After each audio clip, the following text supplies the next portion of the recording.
some underage people. And then Let me rewind a bit more because I think it's a little bit before this. Let's just go to like 44. who worked there. And like you can, you know, someone pees in public, you're on the registry, you know, you get it. You can still have a job after you're on the. That's one thing. Duh. Whatever happens at this point. Outside of it, Chris Tyson, did you hear the second first year about a sexual misconduct of the company? I've heard rumors. I can't confirm or deny anything. I don't have any tangible evidence, but I've heard stuff that it could be investigated. That'd be great. It doesn't water cooler talk. I've heard things. Yes, of course. I've heard, you know, people have been let go for sexually assaulting some very young people. The idea that Jimmy didn't know, or that Jimmy was covering stuff up. He didn't want stuff to come out. You know, he's very careful as a bitch. You have tangible proof that he knew but covered it up. How do you prove that? You know, well, there was a known sex offender, registered sex offender, a convicted sex offender on the registry and everything. Here we go. Let's see. Birth date, yeah, whatever. Don't care about that. Let's see. Risk level, tier 2, moderate risk, verified unknown. Registered since 2010. Okay. In prison, no. Convicted out of state, no. Repeat offender, no. Aliases, Charles R. Jefferson. Fourth degree sexual intercourse victim, less than 18 years old, age 1 to 11. Mr. Beast commented on the video.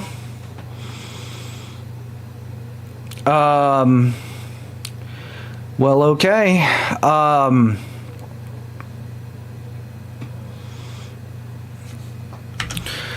He commented on the video, huh?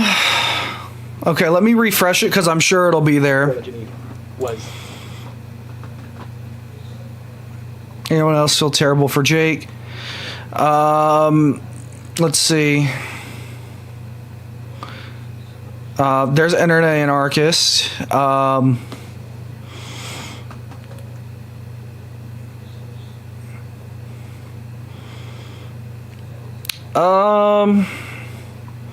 We'll see if we find Mr. Beast. I'm sure he's somewhere in here, but this is going to be flooded. I doubt people are liking his comments, so I doubt it will be popular comments. Mr. Beast sending bots into the chat. I could see that being a thing.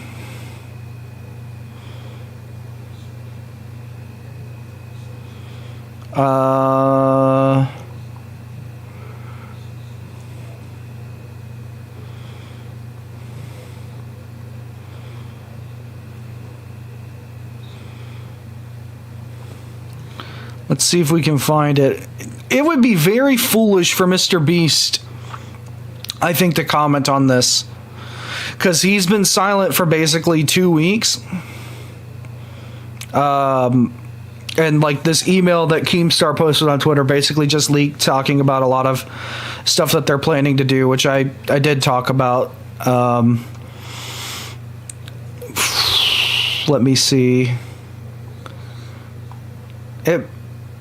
Well, maybe a lot of people would have liked it. If we don't find it in about a minute, I'll scroll back up and we'll try to filter the comments. You have a screenshot but don't know if it's real. Send it in the Discord and I'll pull it up and we'll see if we can maybe Control F search it or something.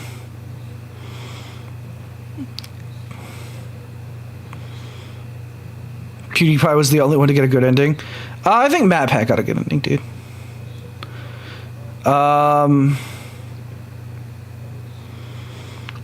even if they did comment, it's probably already been deleted. Somebody was probably like, delete that right now. Like,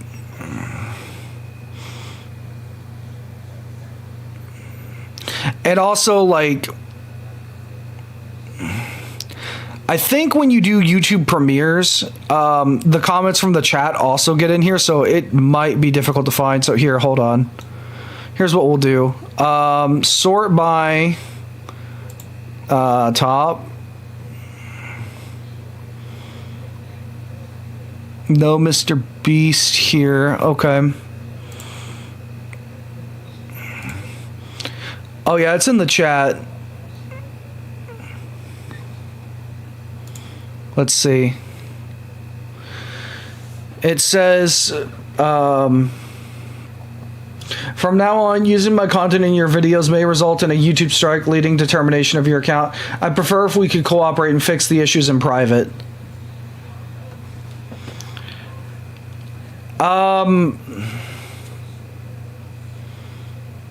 That's not how that works.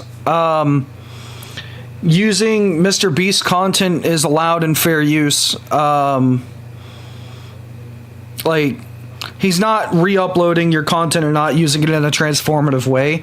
From what I understand, this is just an intimidation tactic. He's got the poll, but like, that's a blatant misuse of the system. Like, and if they try to go that route, that will, I think, actually socially backfire on them. And this guy and his message will only get bigger. It's better to not say something like that, because now, if this does potentially go to court, because the way, from what I understand about the YouTube copyright system, if it gets reported and then you counterclaim it, it then becomes an issue for the courts. This comment would 100% be used, and then it would become a argument of fair use as well, and that would be a whole other case that this guy would actually very likely win. A good example is Ethan Klein winning his lawsuit. There was precedent set for that. Like, this, if this is real, is a bad move by them. I don't know if that's real, but that's crazy. This part, I don't know. Yeah, like, and he said he's doing a third one. So, and this guy does not care. Like, if you hold on, let me just go to Twitter. God, I hate this site, but like, let me see. Search dog pack 405. Oh, there it is. Actually, he's just right there. Cause I turned on notifications just so I would know when this came out. Like, if you go back and look, he does not care. It's fake. I figured that was fake. There's no way. There's no way Mr. Beast, who's been silent for basically 2 weeks, would put a statement like that out in a YouTube comment section. I just don't see that happening. But this guy does not care. Like, his next comment was L. Yeah, there's no way. Like, he has been like clowning on them for like days. Like, he's been making memes. He does not care. Like, even if that was real, like, he doesn't give a crap. I think the reason for that guy's firing, and he probably can't talk about it because he's under NDA, made him decide, I'm going to go scorched earth on all of them. And you know what? If he can actually get people to talk about this, I think that is important. Like I said, if you've got basically YouTube's version of Brian Peck working with Dan Schneider on the biggest YouTube channel on the planet, that's a problem. You know, like look at this email again. Like, we will be bringing in a seasoned leader to help us build a more inclusive environment and a world-class HR team. Hold on. Mr. Beast. You have 309 million subscribers, my guy. Like, you should already have the world-class HR team. You should have all of these sort of things. Like, I don't know. Like, this doesn't look good for him or his team at all. But like you guys said, I don't know if anything will actually happen to Mr. Beast. The only thing that will really affect Mr. Beast is if enough people decide they're not going to watch him anymore, and enough people decide, hey, this is not worth it. Or enough people come out and say things that eventually the government just has to get involved. Because like if he's running illegal lotteries, they won't get him for all the crime. They'll get him for the taxes. That's what they'll do. The majority of people will forget or stop caring. Not unless this guy just keeps creating accounts and uploading videos, which he could do. You know, like, it's a burner account. He's already said that before. It's a burner account. Like, they'd obviously get rid of his original one, but, like, if he can keep getting a steady flow of people just reaching out, and, like, people will re-upload that video over and over again. Like, I think the iDubbbz content cops would get taken down all the time. And they'd just re-upload it. YouTube would and could IP ban him, I guess, but like nothing's stopping you from going to like say a public library and uploading it that way or something. The hope would be the Better Business Bureau getting involved. I mean, if this stuff is reaching Amazon, they might have to turn information over, right? Like, because the rumor of like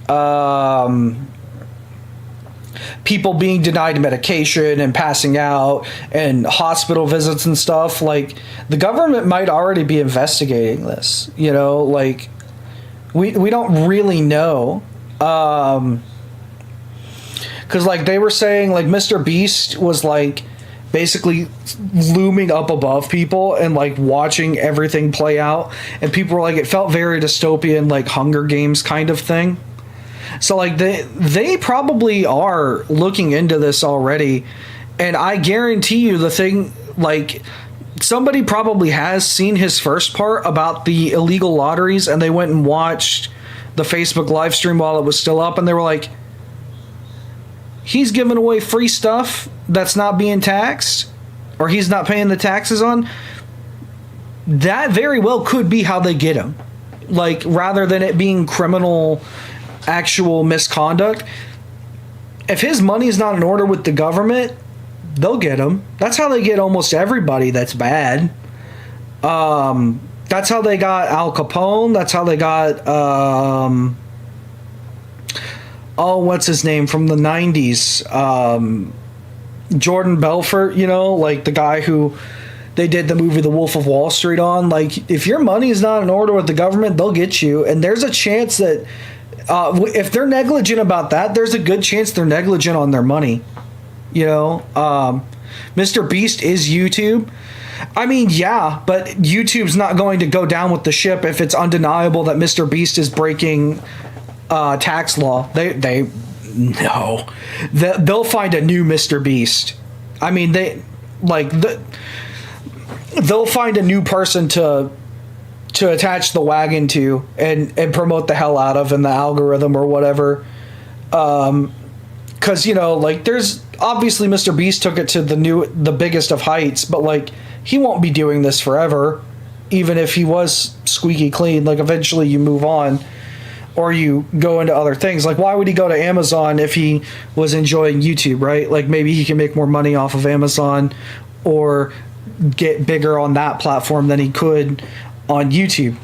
But like, I don't know, man. Like, if enough people start talking about this sort of thing, like, I'm willing to bet this won't go anywhere besides a small hit to his viewership. I think it just depends on the level of crime and like whether or not he's actually going to be investigated. If he goes under audit, it may go up with hate watchers. That's probably true. But like I said, you're probably right. Nothing will happen. But I think it's possible that other people will be let go or stories will come out, and they might have enough to at least potentially look into Mr. Beast. But he himself, I doubt, would be the one taking the fall. It would be like this manager guy. It would be Ava Chris Tyson. It would be other people. Jimmy would probably never see the inside of a jail cell, like if it even reaches that point, which It wouldn't. He has the money. Like, yeah, probably. Like, but like I said, the government doesn't really care about that shit. The government cares about their money. Like, I'm saying if there's a chance that the money from like the illegal lotteries is like undocumented income or whatever, they could look into that and be like, well, now we're going to fine comb tooth all of your tax records and make sure that those are good. But I don't know. The lotteries have been up forever and nothing has happened. I guess, but like, we'll see. Because I said this to you in our Discord messages the other day. I was like, I wonder if there's even laws about some of the stuff that they're doing. Because like when you look at like reality TV or game shows and stuff, they had to write and readjust the laws for like radio giveaways, sweepstakes and stuff like that, because people found ways to abuse the law because it didn't apply to the thing that they were doing. So this will, rather than him actually getting into any legal trouble, what will likely happen is there could be a civil suit that the government says, well, you have to pay all of this money to all these people who've been affected or whatever.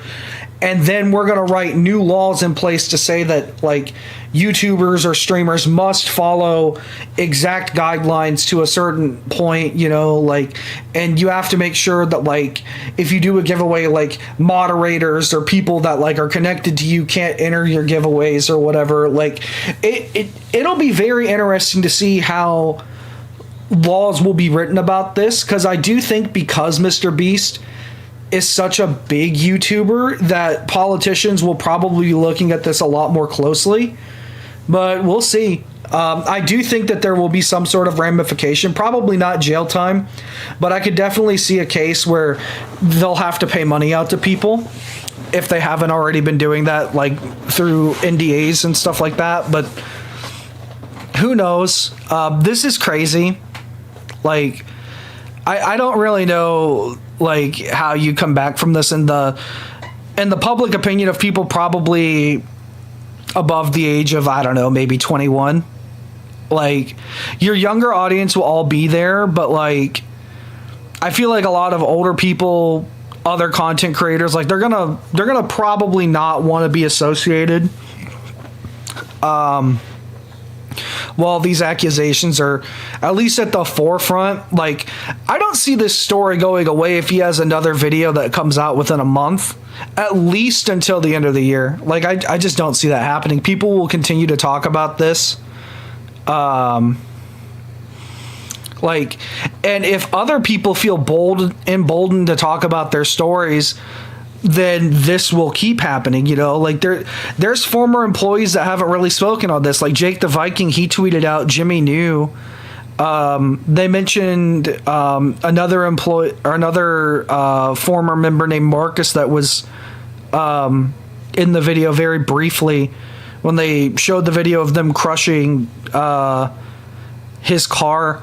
Marcus didn't know that they were going to crush his car. And that was legit according to the guy that's in the interview. So like I can 100% see more people that have actually been in videos talk about their experiences in situations like this. But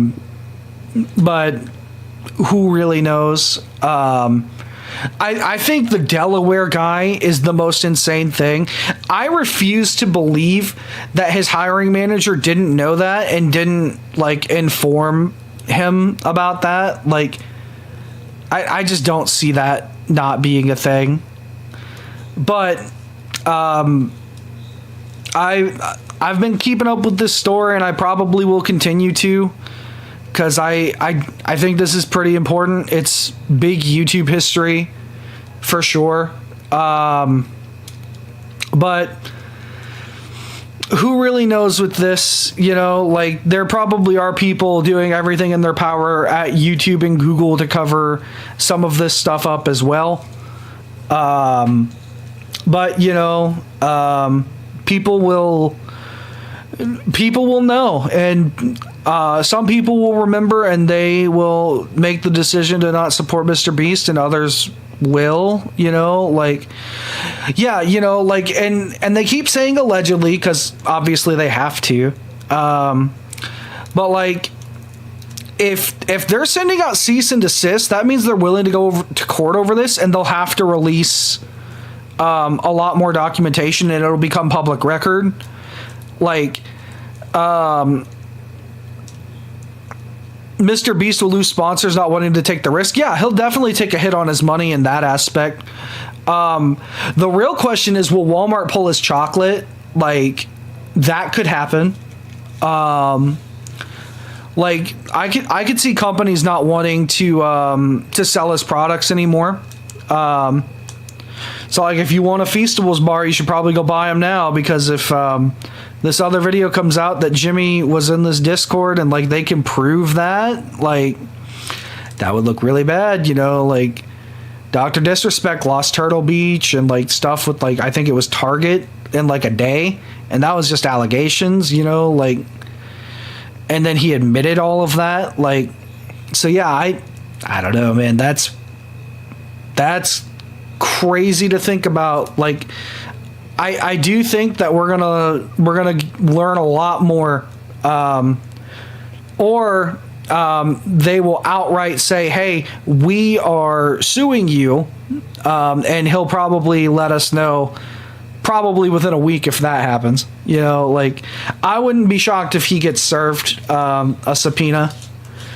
You know, like, I 100% see this going to court, and they're going to try to silence or bankrupt this guy.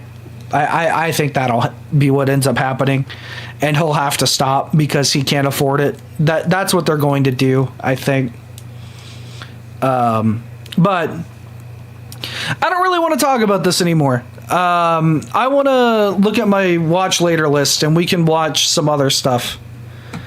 We've spent about an hour and a half on this, so let's see if we can find something else. Where's my watch later? We don't need those anymore. So I have a bunch of videos here from my watch later playlist that I always just kind of build up for whenever we do YouTube nights. Some of these were from the last time, and we just never ended up watching them. That's why some of them are like 10 months old. Some of them are a lot more recent, and I looked. These ones were uploaded, and I was like, I would like to watch these. And then this one came up in my recommended, and I said, that would be kind of fun. We've watched Wavy Web Surf quite a bit. I really like them. Pirate Software has a video that apparently is pretty good. And then this one, I don't even know who Fireship is, but it came up in my recommended literally today about Google being a convicted monopolist, which is only 3 minutes and 48 seconds. So I don't know. Do you guys want to do that, or do you want me to like switch over to playing like Bully or something and we do something else? Because like, I'm good with whatever. I just knew that the dog pack video was coming out, and I figured I should probably watch that at some point, you know. Like, let me see, let me move Discord out of the way of my monitor.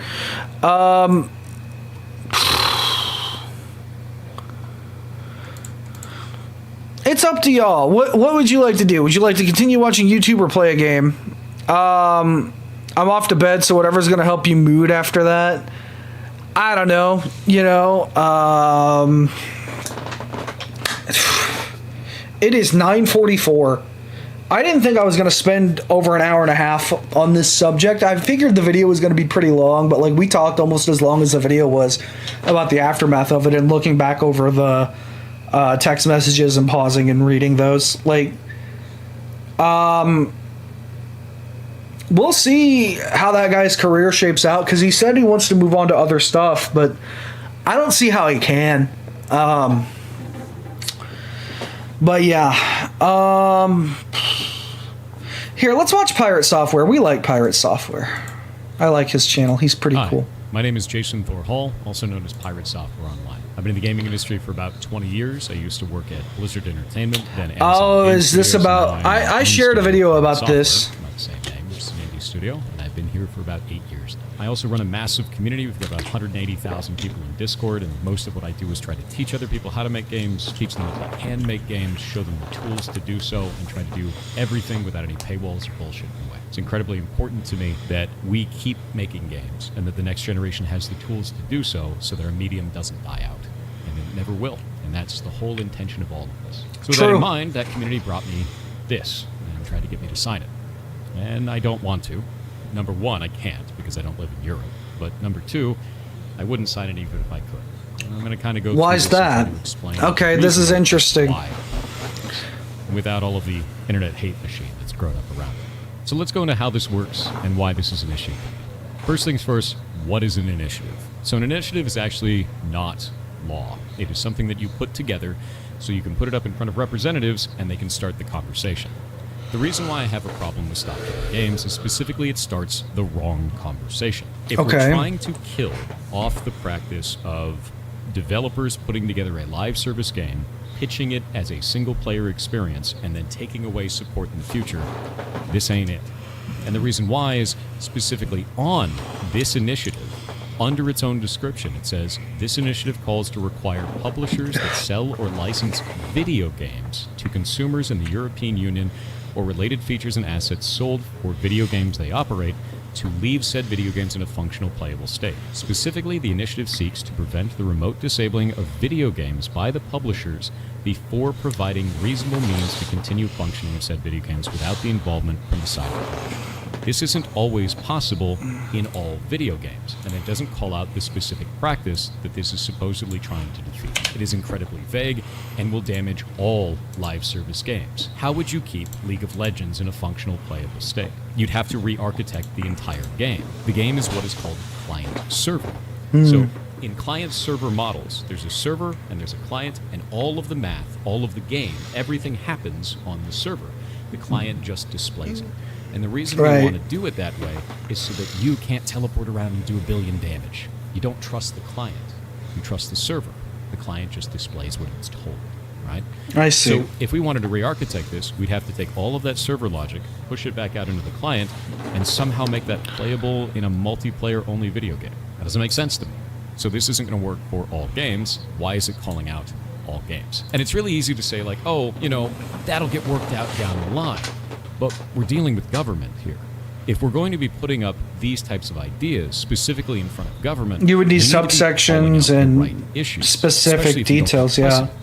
Because now you're going to be setting precedent on something that doesn't make any sense with people that may not understand the nuance of our industry, all in the name of saving games. I can't agree with that. So let's go into why this is happening, right? So why did this start in the first place? What is the specific cases they've called out that are egregious? And they have one. It's The Crew. So, action on The Crew. The video game The Crew, published by Ubisoft, was recently destroyed for all players and had a player base of at least 12 million people. Due to the game's size and France's strong consumer protection laws, this represents one of the best opportunities to hold a publisher accountable for this action. If we're successful in charges being pressed against Ubisoft, this can have a ripple effect on the video games industry to prevent publishers from destroying more games. First off, I don't like the idea in this that it has a player base of 12 million people. That is not how long-running games work. There is a large number of people that buy the game, and that player base slowly dwindles off until nobody is playing it anymore. If there's any cost associated with keeping the game online, which this was an online video game, then eventually it costs more to keep it online than it does to keep running, right? So the cost eventually there's not enough people playing it to justify it existing anymore. There are bad business practices that can occur in there. There are companies that will sell a online-only game as a single-player experience and kind of just put it into the TOS and hide it. But not all companies do that. When they do, we should be calling out that specific company, not all companies. So let's take a look at this and find out more about The Crew itself. And if we pull up their Wikipedia, we can see that The Crew was actually created in 2014, which, much to the hatred of all of us oldies on the internet, was 10 years ago. Oh. Dear God. So this was an online-only racing video game developed by I Ubisoft enjoyed it. Ivory Tower and Ubisoft Reflections and published by Ubisoft. So all Ubisoft, right? With that in mind, it said it was a scaled-down recreation of the contiguous United States. It was cool. I could drive to New York or LA in like an hour. So it had a massive multiplayer component to it. It is an online-only service-based game, and they shut it down 10 years later. On March 31st, 2024, Ubisoft shut down the game's servers, rendering the game unplayable, which is That's the normal only reason for live people are service mad. games. The only thing that I can see in here that could be a problem is if they posted as not an online-only experience. But everything that I found online shows that the game was always marketed as online only. If you're going to be buying an online-only game, that means it can only run when it's online. And if the servers need to shut down in the future, far in the future, it makes sense to me for the access to that game to be cut if it's online only. If it's a single player experience that has online only functionality specifically just to shut down the game in the future, and the online only doesn't actually add any gameplay functionality, I'd agree with you. That's a shitty business That's a fair point. It's really rare. And in the specific cases where it does happen, we should call out that, not just all games and not all live service games. Further, there's more context to this too. The Crew itself came out in 2014, but it actually had a sequel that came out in 2018. And then it had another sequel that came out in 2020. There's a third Crew game? The Crew's Steam DB, which again is not going to be all of the player base for this. It's only going to show the ones who were playing it through Steam. It was on multiple platforms. If we look at the max here, it did start out with a sizable amount of community, and then it degraded. And it had a major drop-off in 2018, which is the same year that Crew 2 came out, yeah. This is normal. When a sequel comes out, a lot of the player base, if the sequel doesn't suck, will move over to it. And then the servers effectively die. You can't run a live service game on this few players. You can't. Most of the time, especially not if there's anything else that goes into it. And if we go into that anything else, and we could see that there was license problems. So on December 14th, 2023, Ubisoft delisted the Crew and its expansions from digital platforms, suspended sales of microtransactions, and announced that the game's servers would shut down on March 31st. So they gave them 3 months. Usually I would say, hey, 6 months is probably a better deal, but if they're going to do 3 months, they're going to do 3 months. The problem is there are games out there that do this as soon as like 2 years, like WWE 2K 2022 is already going to shut down like later this year, which is insane.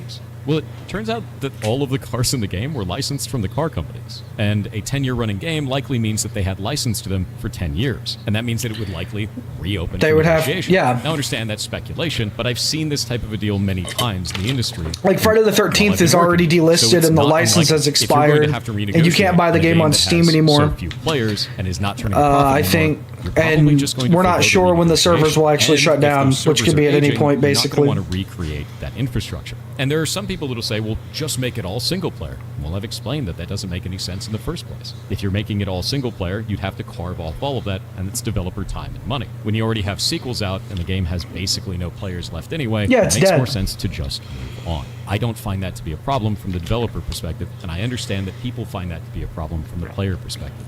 These are two different ideologies, and that's okay to have two different ideologies. I just won't agree with it because I understand the burden that puts if we raise that problem in the way that we are. Think about how many dead games you have to like try to redevelop and patch. Game indefinitely or not want yeah, that's outrageous. At all, then no one's going to run them, and we're going to miss out on adventures like Final Fantasy XIV, and even though I don't play anymore, League of Legends or any other live service game, any of them.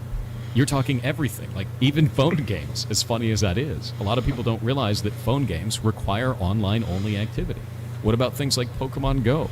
What about stuff like Monster Hunter Now? What about any of these?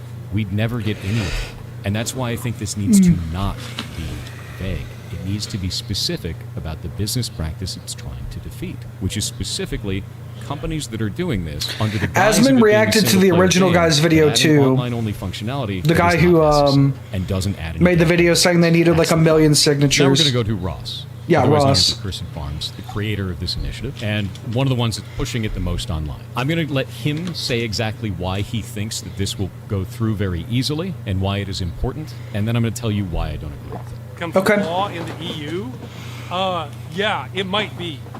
Now, it's not a guarantee, but I think if yeah, but a lot of those people don't actually work in the industry. Why do like, I say that? I do think Pirate Software is probably a person that like has a lot more credibility. And unless it involves gambling or protecting children, politicians generally don't care about video games. And that's, so I see why Pirate Software has the take that he does then. I'm going to stop it there for a moment. The assertion that politicians just like easy wins, this legislation will go through, that the politicians don't care about a multi-billion-dollar global industry, and that it doesn't matter to their constituencies, is incredibly absurd to me.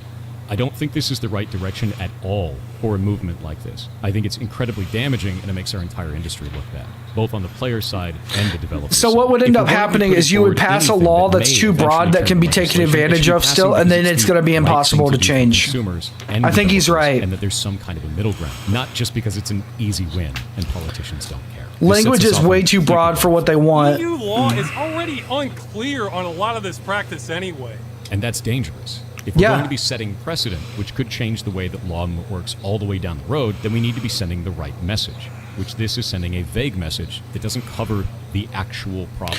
You So need this very good is not detail a on win an for us. industry as This is big a as huge gaming for something like But we this would be because making there it would be easy for so them much to settle. malpractice with this. It falls in line with other consumer practices. You know how when you buy something, you're generally allowed to keep it?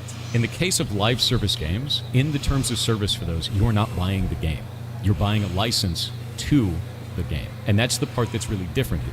If we don't like the idea of live service People should be games as able to a whole, host I get it. servers for Don't dead play live games. service I games, agree with don't that. agree If the to game those is terms. dead, But if we're that's- under this weird idea that we should be get rid allowed. of If the game all is no live longer service functioning games and or available, I don't damage think that should be a practice in any problem. way to keep in line with consumer policies, And I it think isn't most in countries don't really care about that Doesn't sort of either thing, in the first place. but So like this doesn't really companies make a lot of certainly sense. do. You're not Like, buying the game, there's no you're way buying Nintendo's license going to to allow the people to just game. have the source In code niche for Super cases Smash where a Bros. studio is Brawl, trying to for sell a game example. as if you were Like, buying that's it not or going to purchasing happen. it or using that But, language specifically, and they give you a live service I game instead, agree. I agree that should change. That language should change.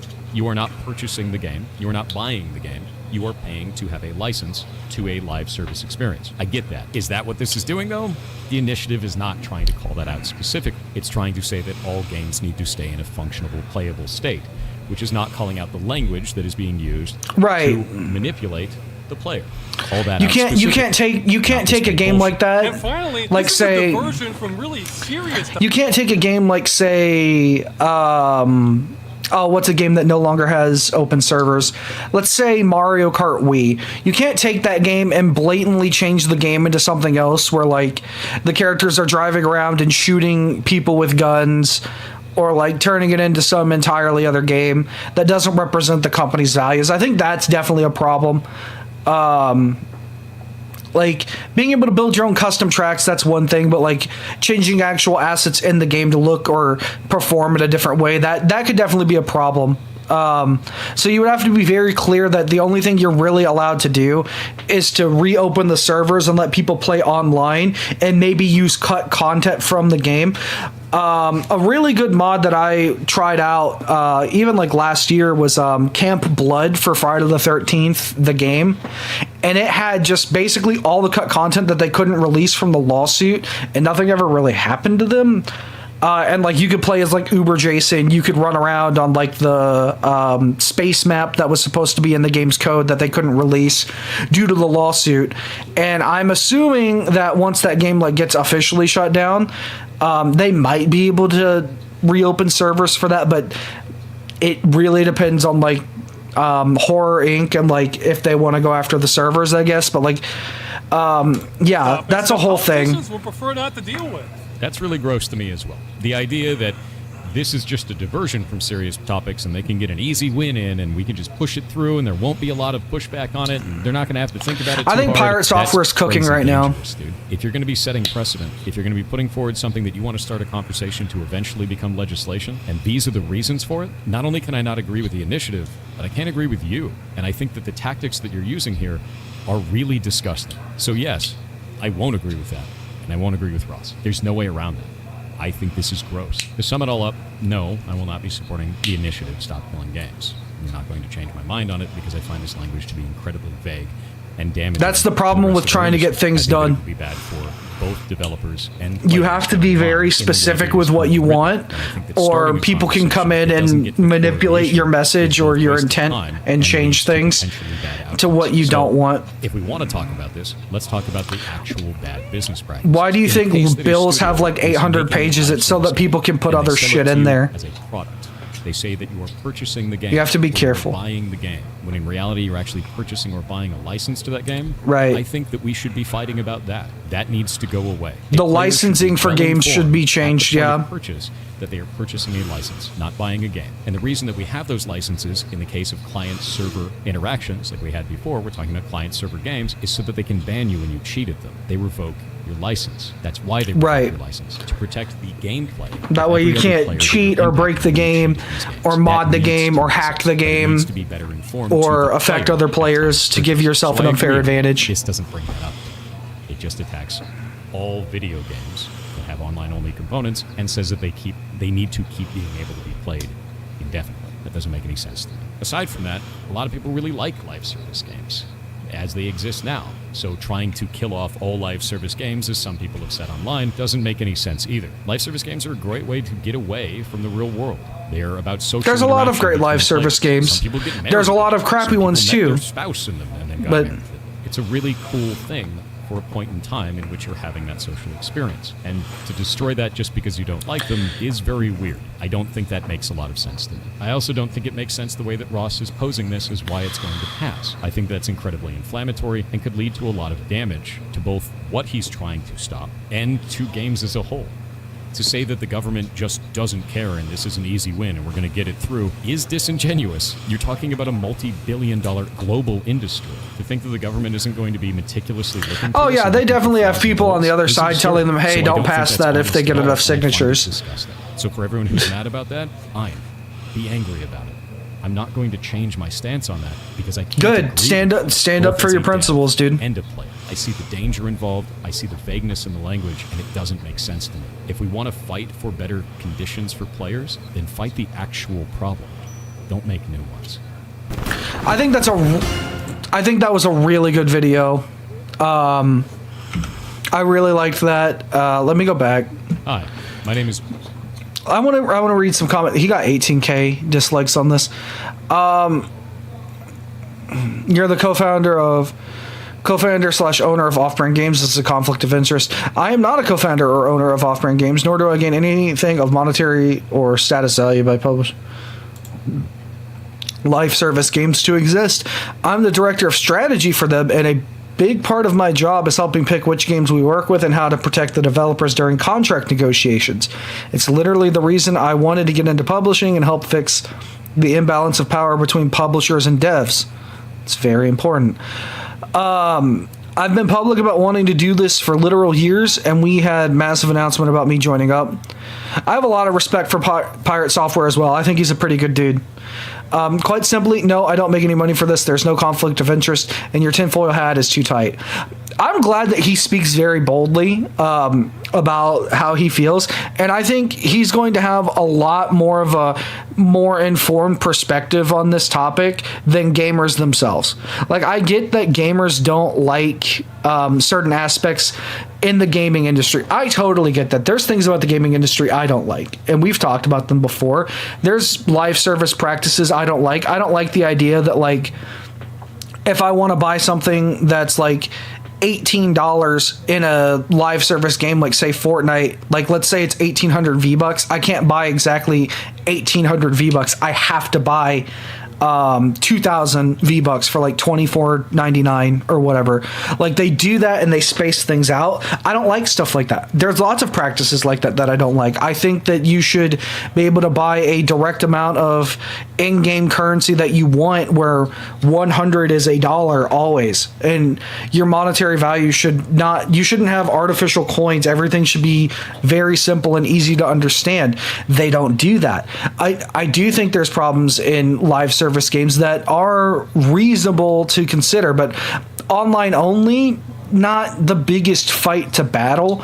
Like, games will naturally just die off. Like, Power World, for example, had like 2 million concurrent players at one point, versus now it's like less than, shit, I don't know, like 20K.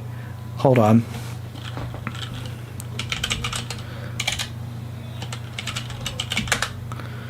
Here, Power World.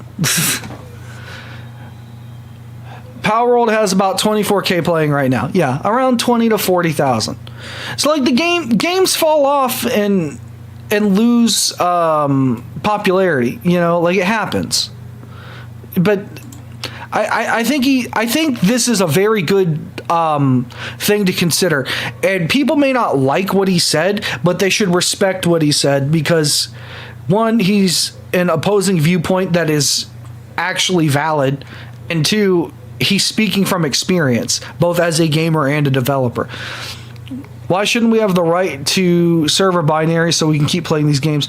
Are you going to allow monetization of these servers or not? If we don't allow monetization, who would be the party that enforces non-monetization of that server? If it's the government, I feel like we're making an insane amount of red tape. That's true. If it's the original company, then this doesn't work if they shut down. If we don't allow monetization, who's going to pay for the hosting if the servers cannot be monetized? That's a very good question. Who's going to pay for that? If they cannot be monetized, then these servers will eventually shut down due to cost. We don't up preserving games like this. We just shift their death down the road. If we do allow monetization, this leads to a really weird attack potential if people can monetize the servers. You make an awesome game that has a small community. I want to monetize that game and run my own servers. I create a shitload of bots and constant exploits to erode the game and your business. Your business closes and you now have to give out server binaries to keep the game in a playable state. I can now profit off your work via private servers. That's true. People could easily profit off of running, say, Halo 2 servers or something, like, or say, I don't know, Gears of War or some older game that like doesn't exist anymore. A lot of these games get remade and they get new servers, but I think you get what I'm saying. Like The Crew was the example that they used. Like, is somebody going to actually pay to have Crew servers up when there's 2 other Crew games that actively have player bases? Probably not. Unless they're getting paid on the back end for it. Like this isn't unlikely, as we've seen mass attacks such as with TF2. We actually see echoes of this in mobile market as well. The only defense right now is DMCA or other takedown measures. Devs legitimately have very little protections as is and would erode that further. This creates an incentive for abuse where the abuser is protected as they are within their legal right to operate said abandoned game servers. That's a good point. He's just a rich ego now. I've been an indie dev for 8 years now. Most of that time I made less than federal minimum wage. I have just gained financial success in the last year due to the community supporting me in what I do. Now that I make more, I've poured it all back into that community, charity, and animal rescue. If I become a millionaire, then I have failed. Your attacks here make no sense. That's just conjecture and bullshit. Who cares about that? He's not even offering solutions. He's just yapping, except I have offered a solution. Inform the customer at point of purchase that they will be getting a license to the game. It should never be posed as purchase or buying the game at all because you aren't. You are buying a license, and a big part of the problem is that players don't know what this means. Licenses like this allow developers to ban bad actors from the service and are insanely important. Inform the customer correctly, and the grand majority of issues here fall away. True. This is entirely true. People do not know the difference between a right to own and license to own. It's the same with your movies. Like, you can't. You may buy and own a physical DVD copy, and you can put that in your DVD player and watch it whenever you want, or like your Blu-ray player, or God forbid you're like 50 and you have VHS and you have a VCR. But like,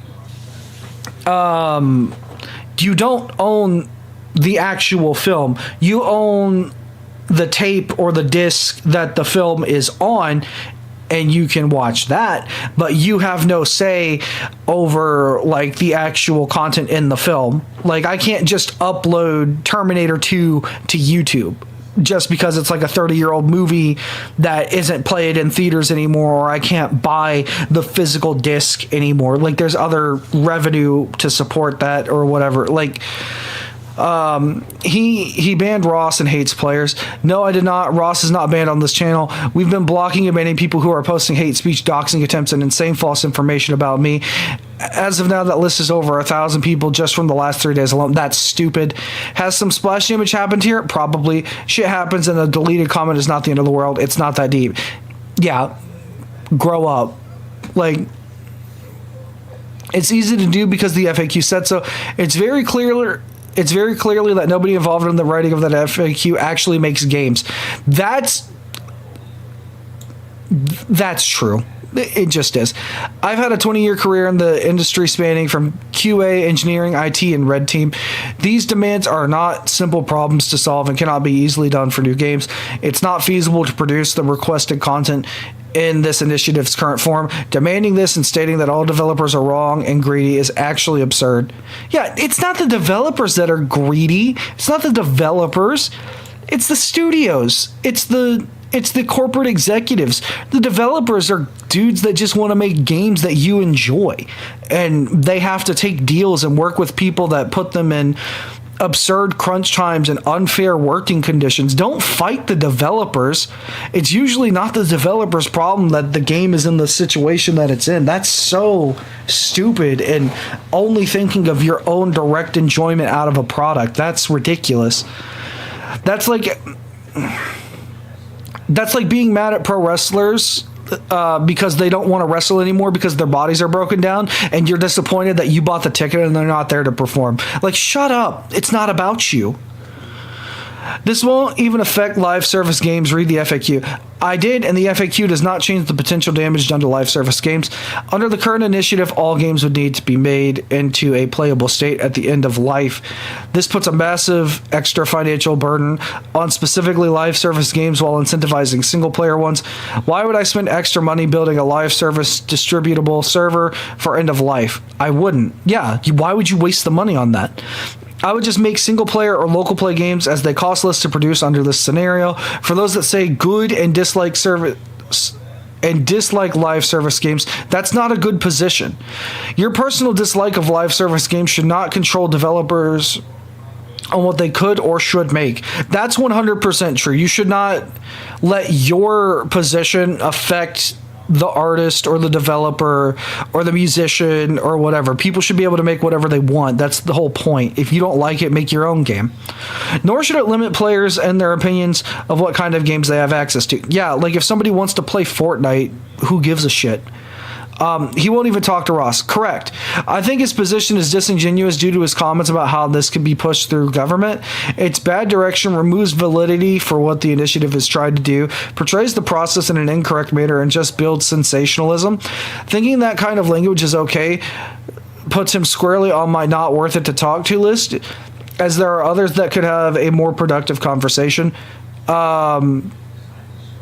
Lewis Rossman and Asmongold have much better takes on this and actually try to engage about the issue in a measured way. I would love to hear him and Asmongold talk. I think that would be interesting. At the end of the day, I am now and always have been a game developer. The majority of my platform has and will continue to be advocating for teaching how this industry actually works. This Flashpoint moment is the greatest example of why players need to actually know how games are made. 100%. Why do you think I run game jams or a Discord to help you make games? It's so you can see that requests like this don't make sense and gain perspective on the industry.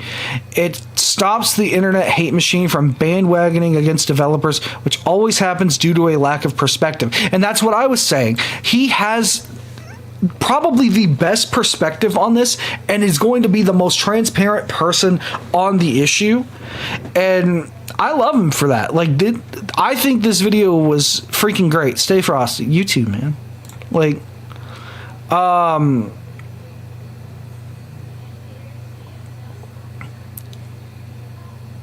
Not so rare anymore, not at all. Okay, but there are also games that people don't want to play, like what? Suicide Squad, Kill the Justice League. Isn't the idea to get companies to give players tools to run their own servers when the company wants to kill their own servers? I think that's sort of the point, but again, it comes into monetization or unmonetization. Who's going to pay for that? The government? The government's not going to give a shit about if you can play your 15-year-old video game. Shut up. This isn't possible. Meanwhile, whole servers are going up for consoles with shut down digital storefronts. Okay. But, that can't last forever. Somebody will eventually pull the plug.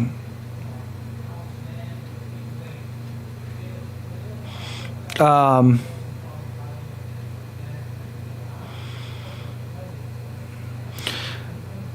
personally like how Capcom shut down Mega Man X Dive, then released a version of the game that 100% runs off line. Okay. Valve solved this problem 20 years ago. All of their multiplayer games are playable offline. Yeah, there you go.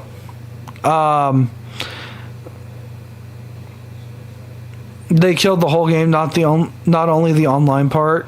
Okay.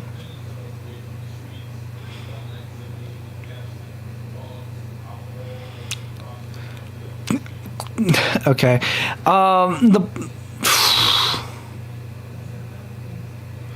This isn't law. This is just something to get the conversation happening 1 minute later.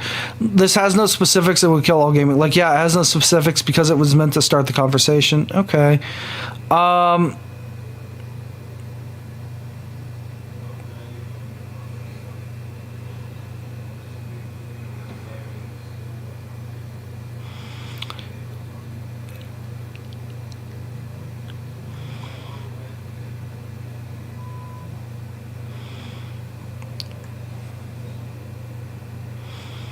Okay, here we go. Let's read this one. I'm a software engineer and I understand client server software. We make software for enterprise clients, and the clients host their own servers for security reasons inside their corporate networking behind firewalls, which means, yes, we distribute server binaries. Here's a proposal. The game studio or publisher should be able to shut down their first-party servers for live service games once providing said service is no longer profitable. Fair. If the owner of the IP no longer wishes to host servers, they should provide server binaries. Okay. The cost of running third-party servers is irrelevant. If no one is willing to host a server, then there is no server. And that's on the gaming community. If there is someone willing to eat the cost of hosting servers, then the owner of the IP should not be able to shut them down. I agree with that. As long as they are not providing said service themselves, if the owner wishes to reactivate first-party servers, they can start taking down third-party service. If the server is shut down due to cost, fine, but there should be a possibility of someone willing to host the server to do so. I think that's fair. We should not allow monetizing third-party servers. Donations are fine. I think that's totally fair. If people want to pay to donate to a server to stay up, that's fine. Enforcing monetization is the owner of the IP. If the studio shuts down and the IP gets acquired by another company, then the enforcement duty transfers to the new owner. If no one acquires the IP and it becomes abandoned, then said IP should become public domain. That's ridiculous. At this point, no one appears to care about this IP, so yeah, monetize it all you like. No. Something shouldn't just become public domain just because we say so. Yeah, it may suck that a company can sit on a product for like 20 years and not do anything with it, but it can't just become public domain because it's not being used. Public domain has a certain limit to its law for a reason. It could be a game is in development and you don't know that because there's company secrets or whatever, and it could be a part of a collection that's coming up or whatever. Like, I don't know if I agree with that point. We don't need to apply this retroactively. Some servers may have been architected in a way that makes it hard to provide server binaries. We can say that any live service games released after 2028 or some other future date will have to provide server binaries upon shutdown. This gives studios time to make necessary changes to server architecture to enable compliance with the new legislation. That might be the smartest thing they've actually said so far.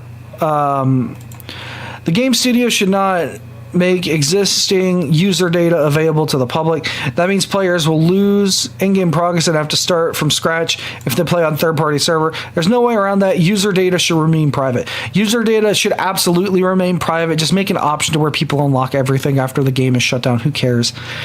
Like, I guarantee you somebody will find a way to 10th prestige you in Call of Duty. Like, it's fine. Since we don't allow monetization, any items that players used to be able to purchase via microtransactions should become free on third-party servers.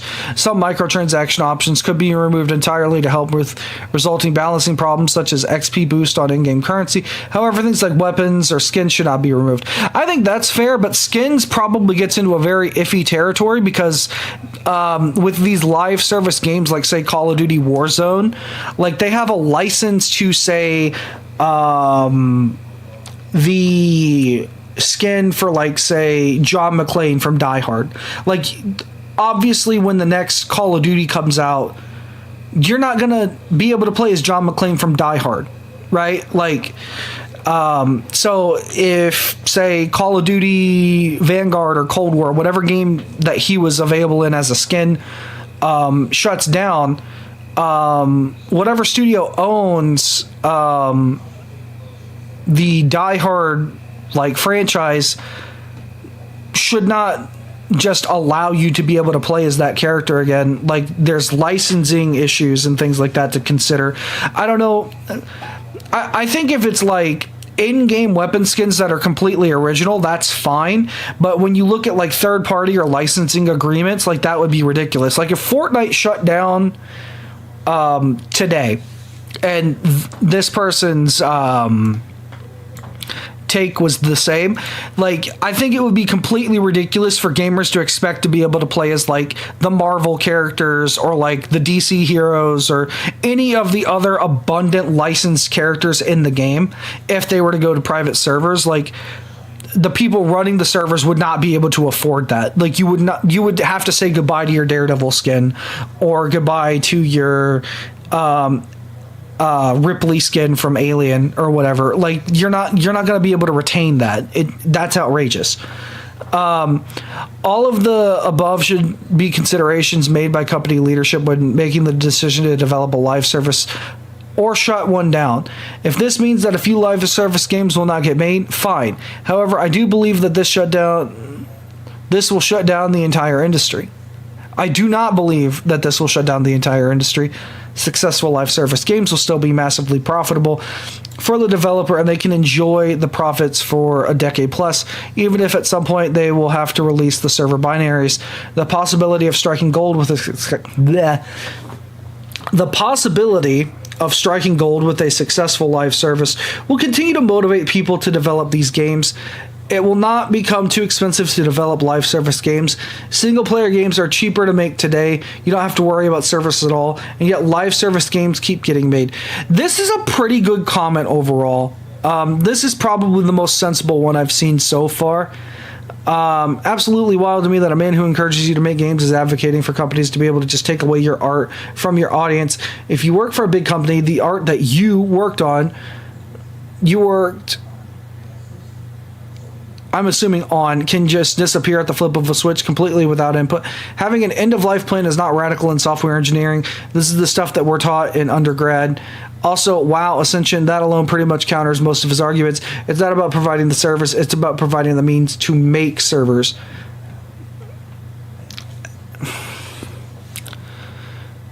Okay. Where do you get the resources for that, though? That's the problem. They aren't asking where you get that. That has cost. That has money. Like, I don't know. I'm gonna see if I can find Asmongold's response to this, because I would like to see what he has to say about this. Because I feel like both of these guys are pretty smart. In terms of like understanding the gaming industry. If I can find him responding to Pirate Software, I think that would be pretty interesting. If it's not up now, it'll probably be up like tomorrow, and I'll probably just watch it at work. But like, when was this video uploaded? Hold on. Let me see. This was uploaded a day ago.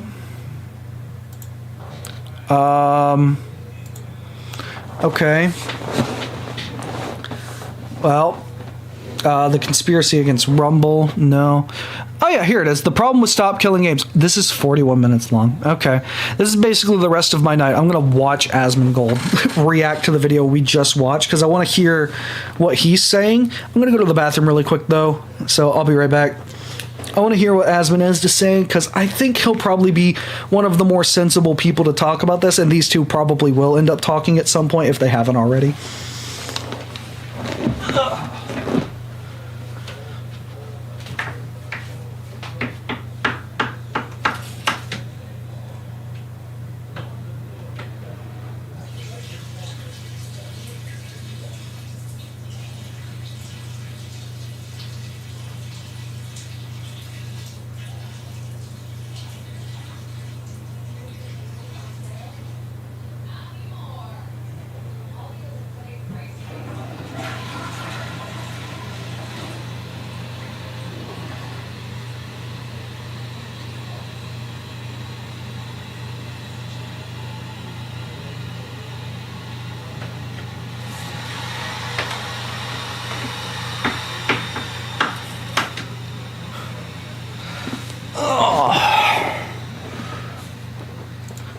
Okay. My name is Jake. Oh God. My name is Jason Thor Hall, also known as Pirate Software Online. I've been in the gaming industry for about 20 years. I used to work at Blizzard Entertainment, then Amazon Game Studios, and I'm running my own studio called Software, by the same name, CNG Studio, and I've been here for about 8 years. I also run a massive This'll be community of fun. 180,000 people on Discord, most of them.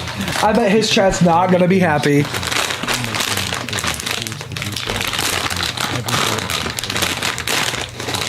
He had to walk it back wrong. And that the next generation has the tools to do so. Okay. And they will. And that's the whole intention of it. So with that in mind, that community brought me this. Right. And I don't like it.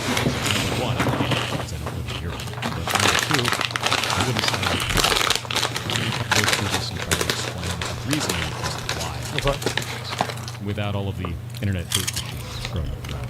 So let's go into how this works and why this is an issue. First things first, what is an initiative? So an initiative is actually not law. It is something that you put together so you can put it up in front of representatives and they can start the conversation.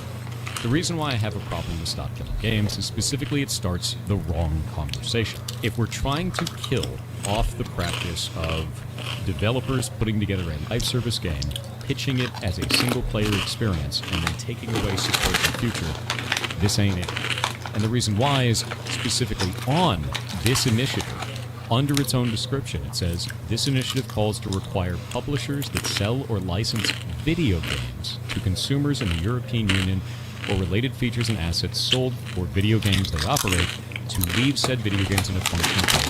Specifically, the initiative seeks to prevent the remote disabling of video games by the publishers before providing reasonable means to continue functioning of said video games without the involvement of a side publisher. Okay. This isn't always possible in all video games, and it doesn't call out the specific practice that this is supposedly trying to do. It is incredibly vague and will damage all live service games. How would you keep League of Legends in a functional playable state? You'd have to re-architect the entire game. The game is what Well, is... that's what people do. Yeah, there's a lot of people that have done that. Like, people did that with WoW. Yeah, there's a lot of examples of that. Sure. No, it's definitely hard to do. Yeah. client server. So in client Yeah, I don't server... think that companies should have to provide their source code.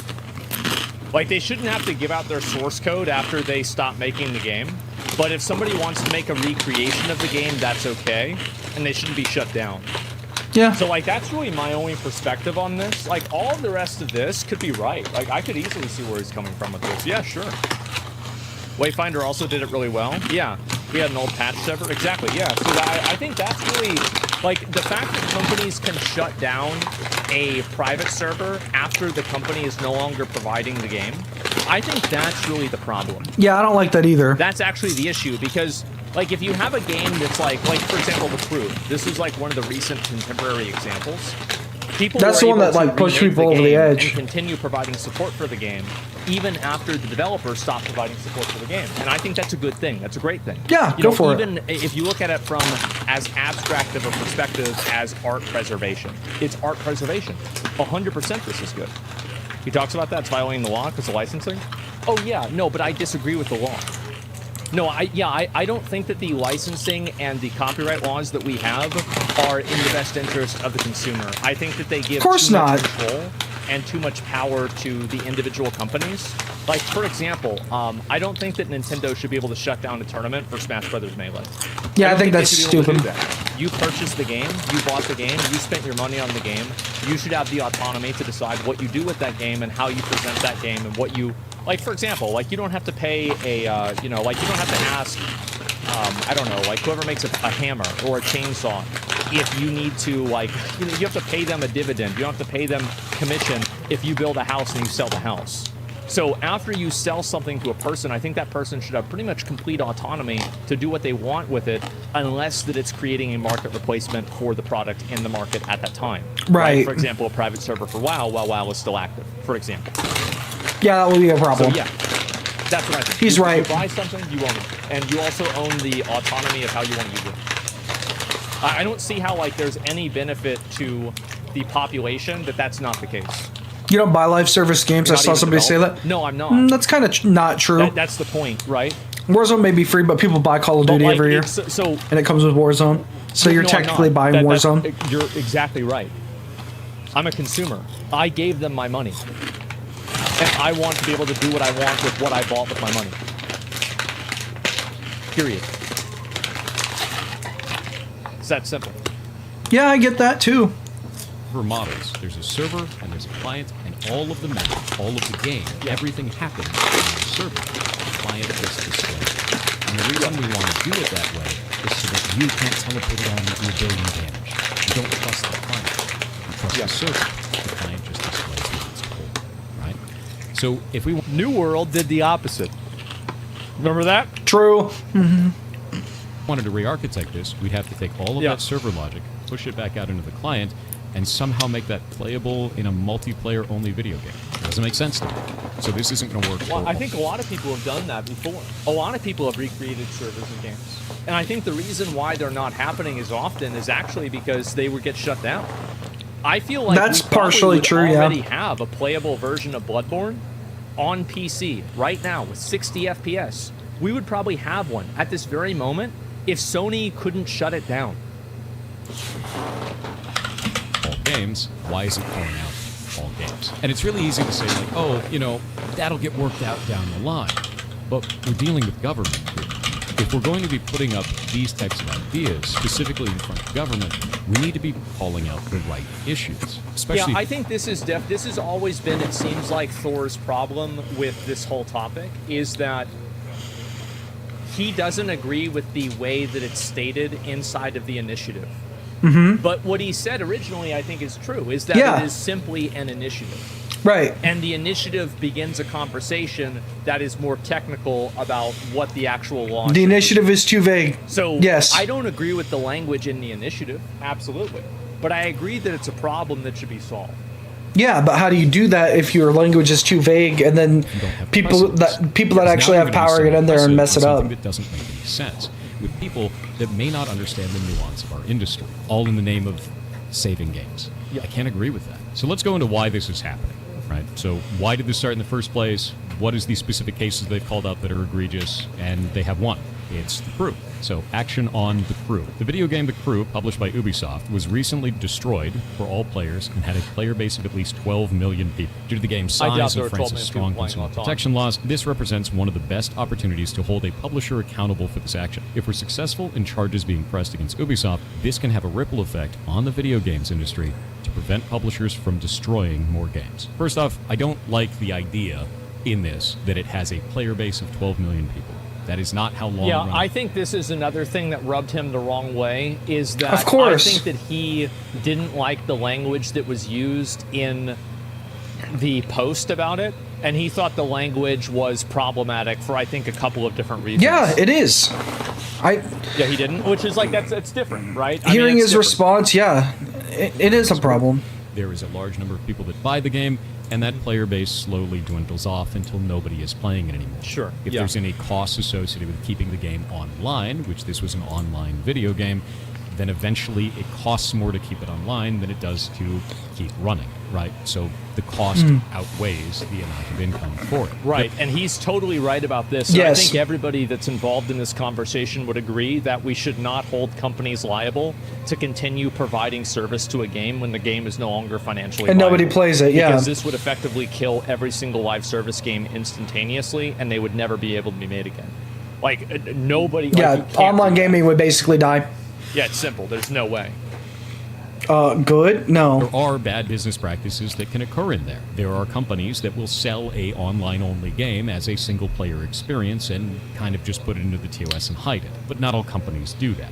When they do, we should be calling out. And also, like, an example of this, I think probably the best parallel that we've had recently is Wayfinder. So Yeah. Wayfinder was an MMO that then the publisher dropped. I forgot the name of the studio that's making it.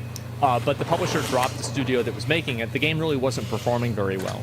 And then the developers of the game His came chat's back being kinda and cringe. re-released it as a single-player game with multiplayer features, basically, right? Oh, well. And they totally changed everything about it. Anti-airship? Yes. Digital Extremes. I think Digital Extremes was the publisher, and it was like Airship, something like that.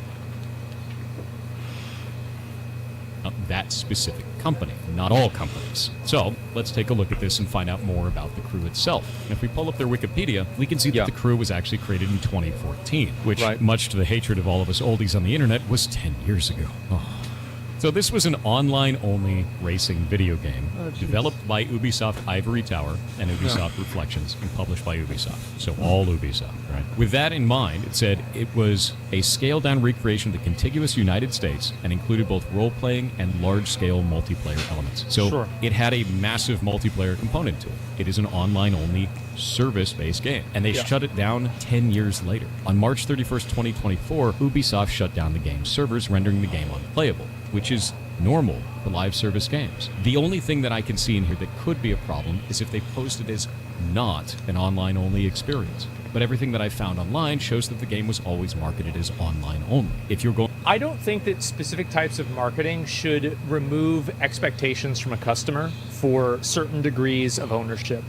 So I see what he's saying, but I don't like the idea that because they say it's online only, that means that they can just, for whatever reason, take away access. They can kill switch it, yeah. What you pay for. I think that when you take a person's money for something, you have to incur certain degrees of accountability, and one of those degrees of there does need to be a is that specific person level will of be able trust to use what they've purchased in an ongoing way. And I also think, again, that's not even really a problem. Let me just go all the way back. All of this stuff is not really as relevant to me. I don't care about any of this. The only thing that I really care about is that the companies that are the companies that are going and they're selling these games, after they stop selling and providing a service for the game, somebody else can do it instead. Yeah. I don't think that a company, whenever they are not providing that game, can shut down somebody else for providing the game. I agree with that 100%. That is the only opinion that I really have about this. Everything else is up for debate. Yeah, sure, maybe this is true. Absolutely, yeah, 100%. But you accept these terms in the TOS? I don't care about the TOS. The TOS isn't important to me. And the reason why I don't think that it's important is because everybody knows that no one really reads the TOS. Is the TOS even relevant after a game is dead and shut down, though? 99% of people do not read TOS. The license is expired. TOS is created in a way so therefore, wouldn't the TOS also expire? Makes it hard to read, right? It's using legal language, and a person can't read legal language. So, and also, like, TOS a TOS not above the should law. not overrule a customer's rights.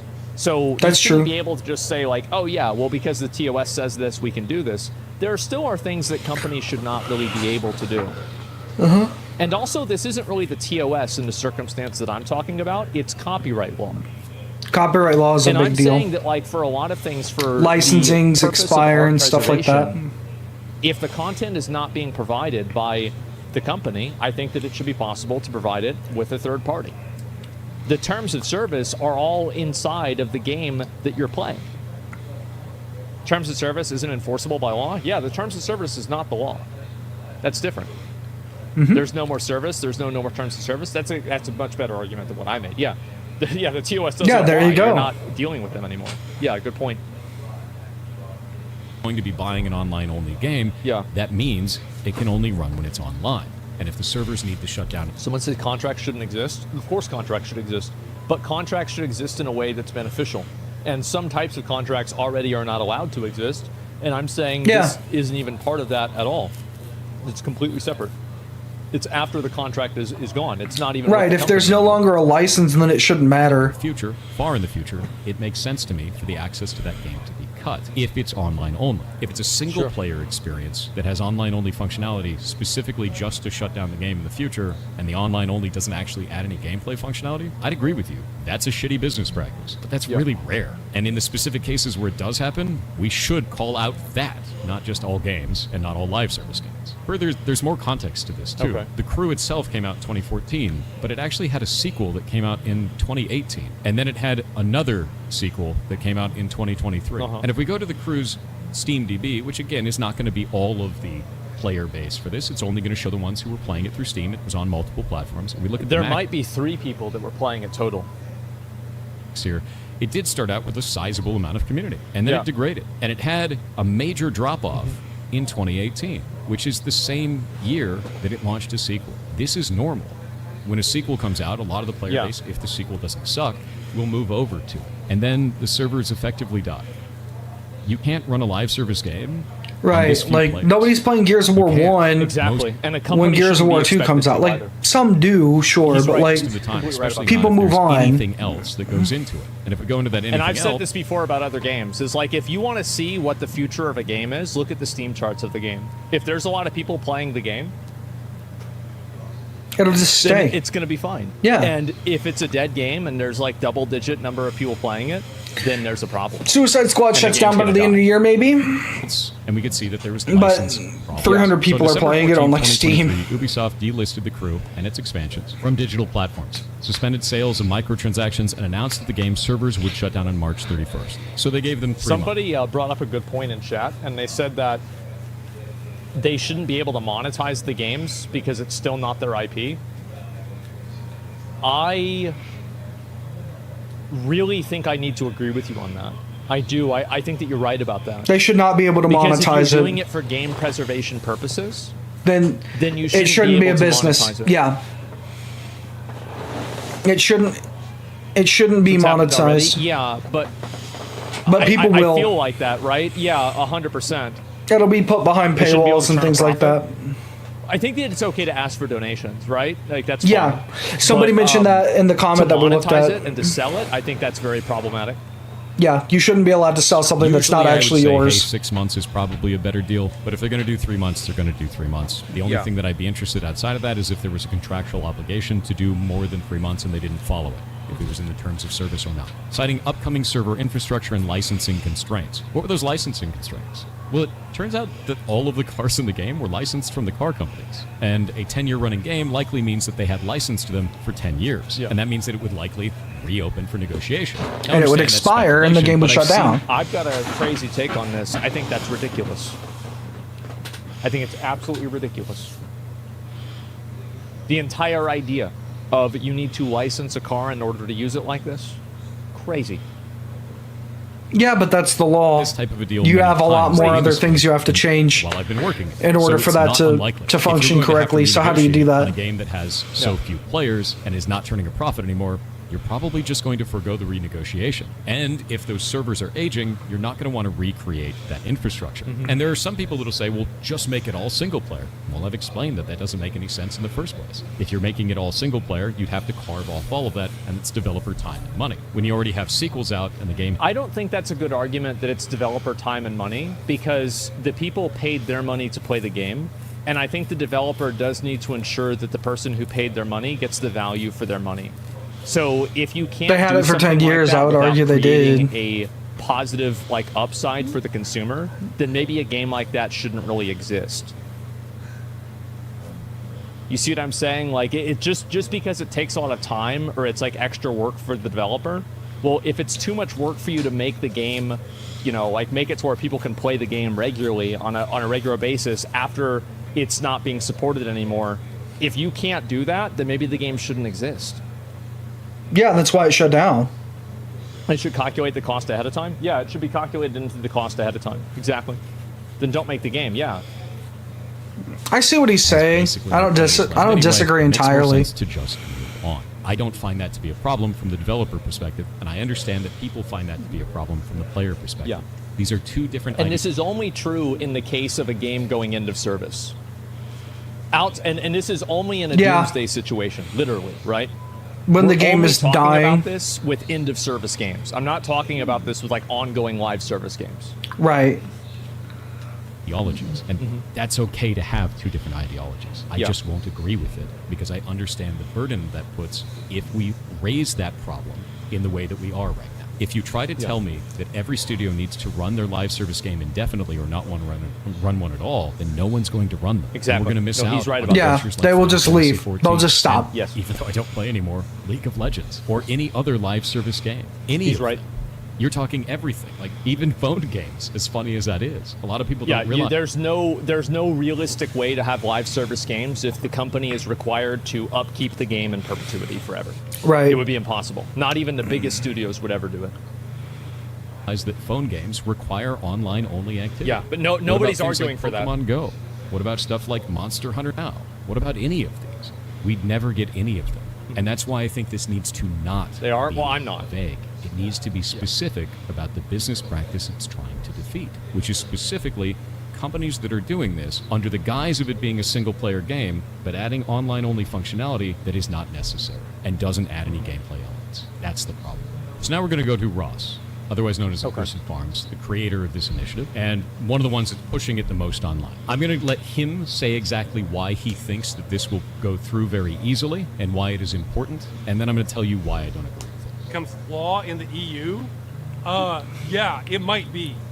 Now, it's not a guarantee, but I think if we get the signatures, this passes. Why do I say that? Well, it's a few factors.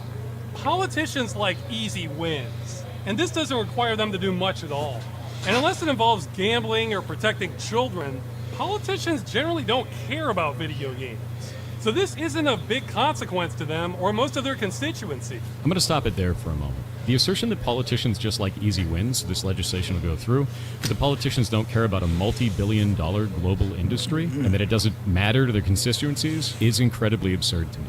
I don't think this is the right direction at all for a movement like this. I think it's incredibly damaging and it makes our entire industry look bad, both on the player side and the developer side. If we're going to be putting forward anything that may eventually turn into legislation, it should be passing because it's the right thing to do for consumers and developers and that there's some kind of a middle ground, not just because it's... Yeah, see, this is what I thought.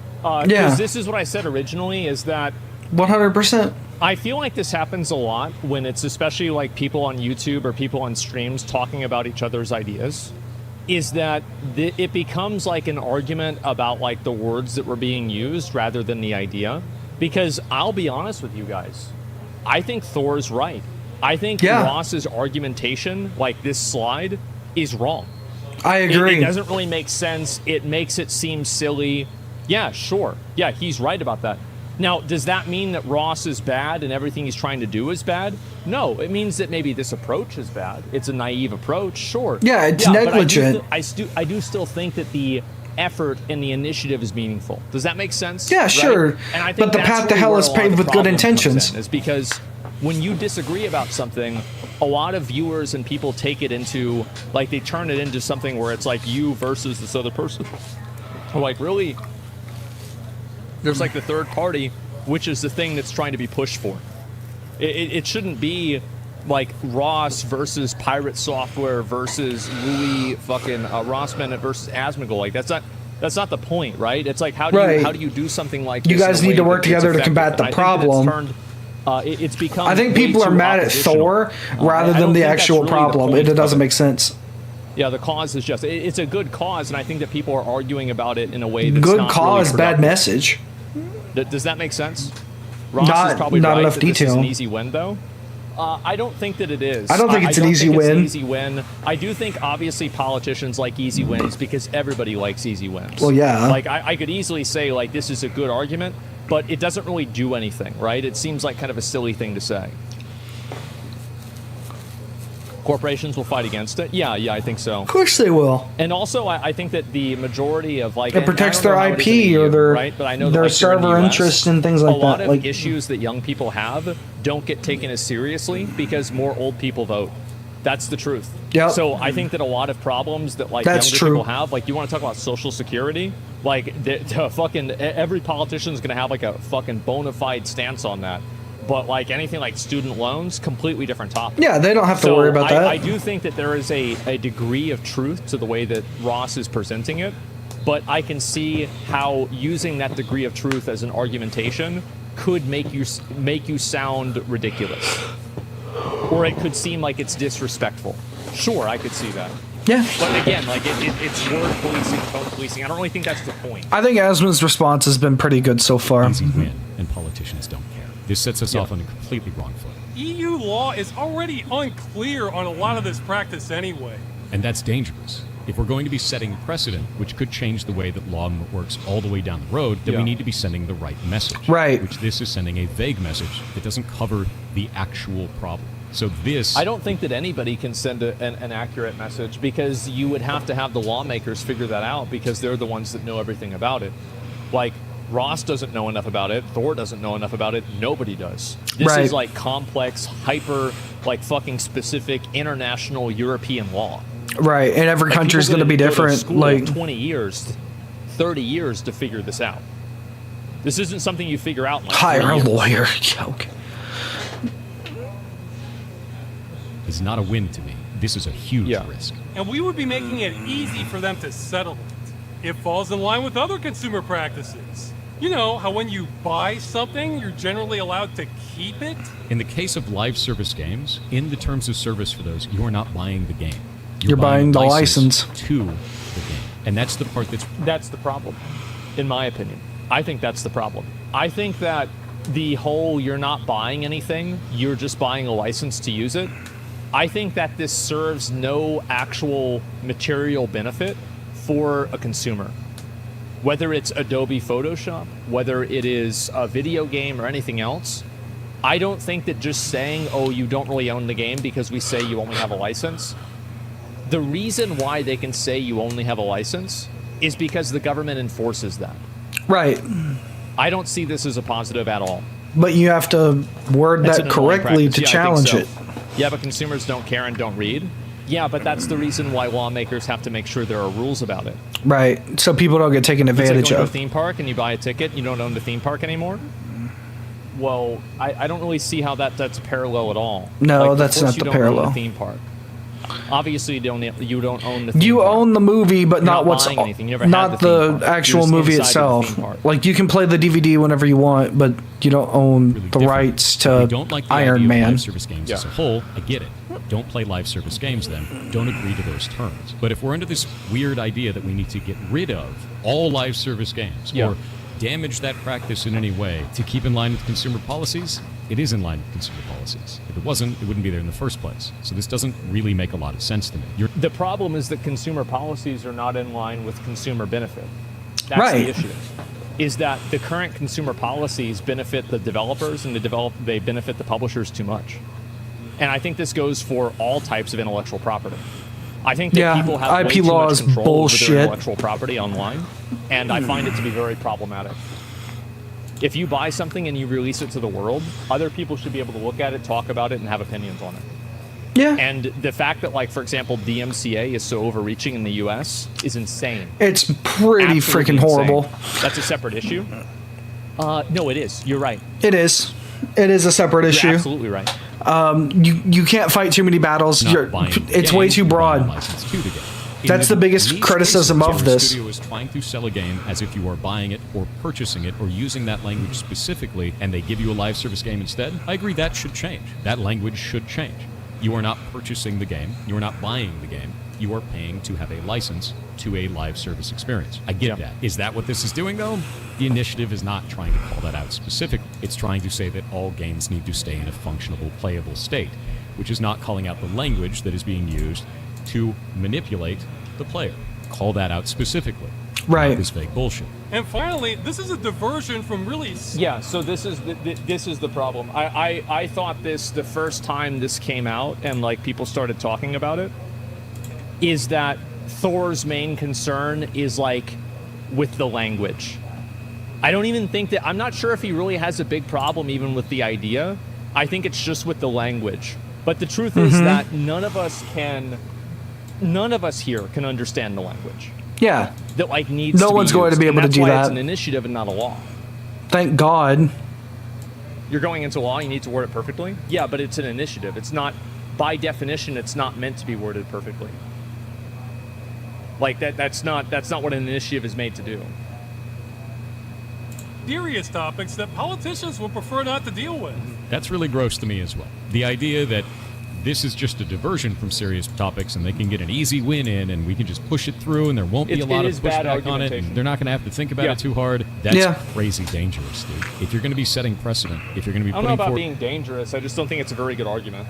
Yeah, it's a something problem. that you want to start a conversation Yeah. to eventually become legislation, and these are the reasons for it, not only can I not agree with the initiative, but I can't agree with you. And I think that the tactics that you're using here are really disgusting. So yes, I won't agree with that, and I won't agree with Ross. There's no way around that. I think this is gross. To sum it all up, no, I will not be supporting the initiative Stop Killing Games. You're not going to change my mind on it. And I think that's totally fine. He can have his own opinion. And damaging to the rest of our industry. I think that it would be bad for both. I think developers people are and giving him players way online too in the much, way that it is currently written. And I think that starting a conversation that doesn't get to I think it's core kind of issue ridiculous is how both wasted time much and blowback leads to he's getting. potentially bad outcomes. So I think that part of it is true. I don't necessarily think that it's a what do you call it? I don't think it's a gross or disgusting. It's just a bad argument, right? That's the way I see it. I don't see it as a bad thing. How much But longer it's does like, this yeah, have? If you disagree with like the way he's like explaining 10 the video, minutes. like, Oh my that's God. whatever. It's not really that big of a deal.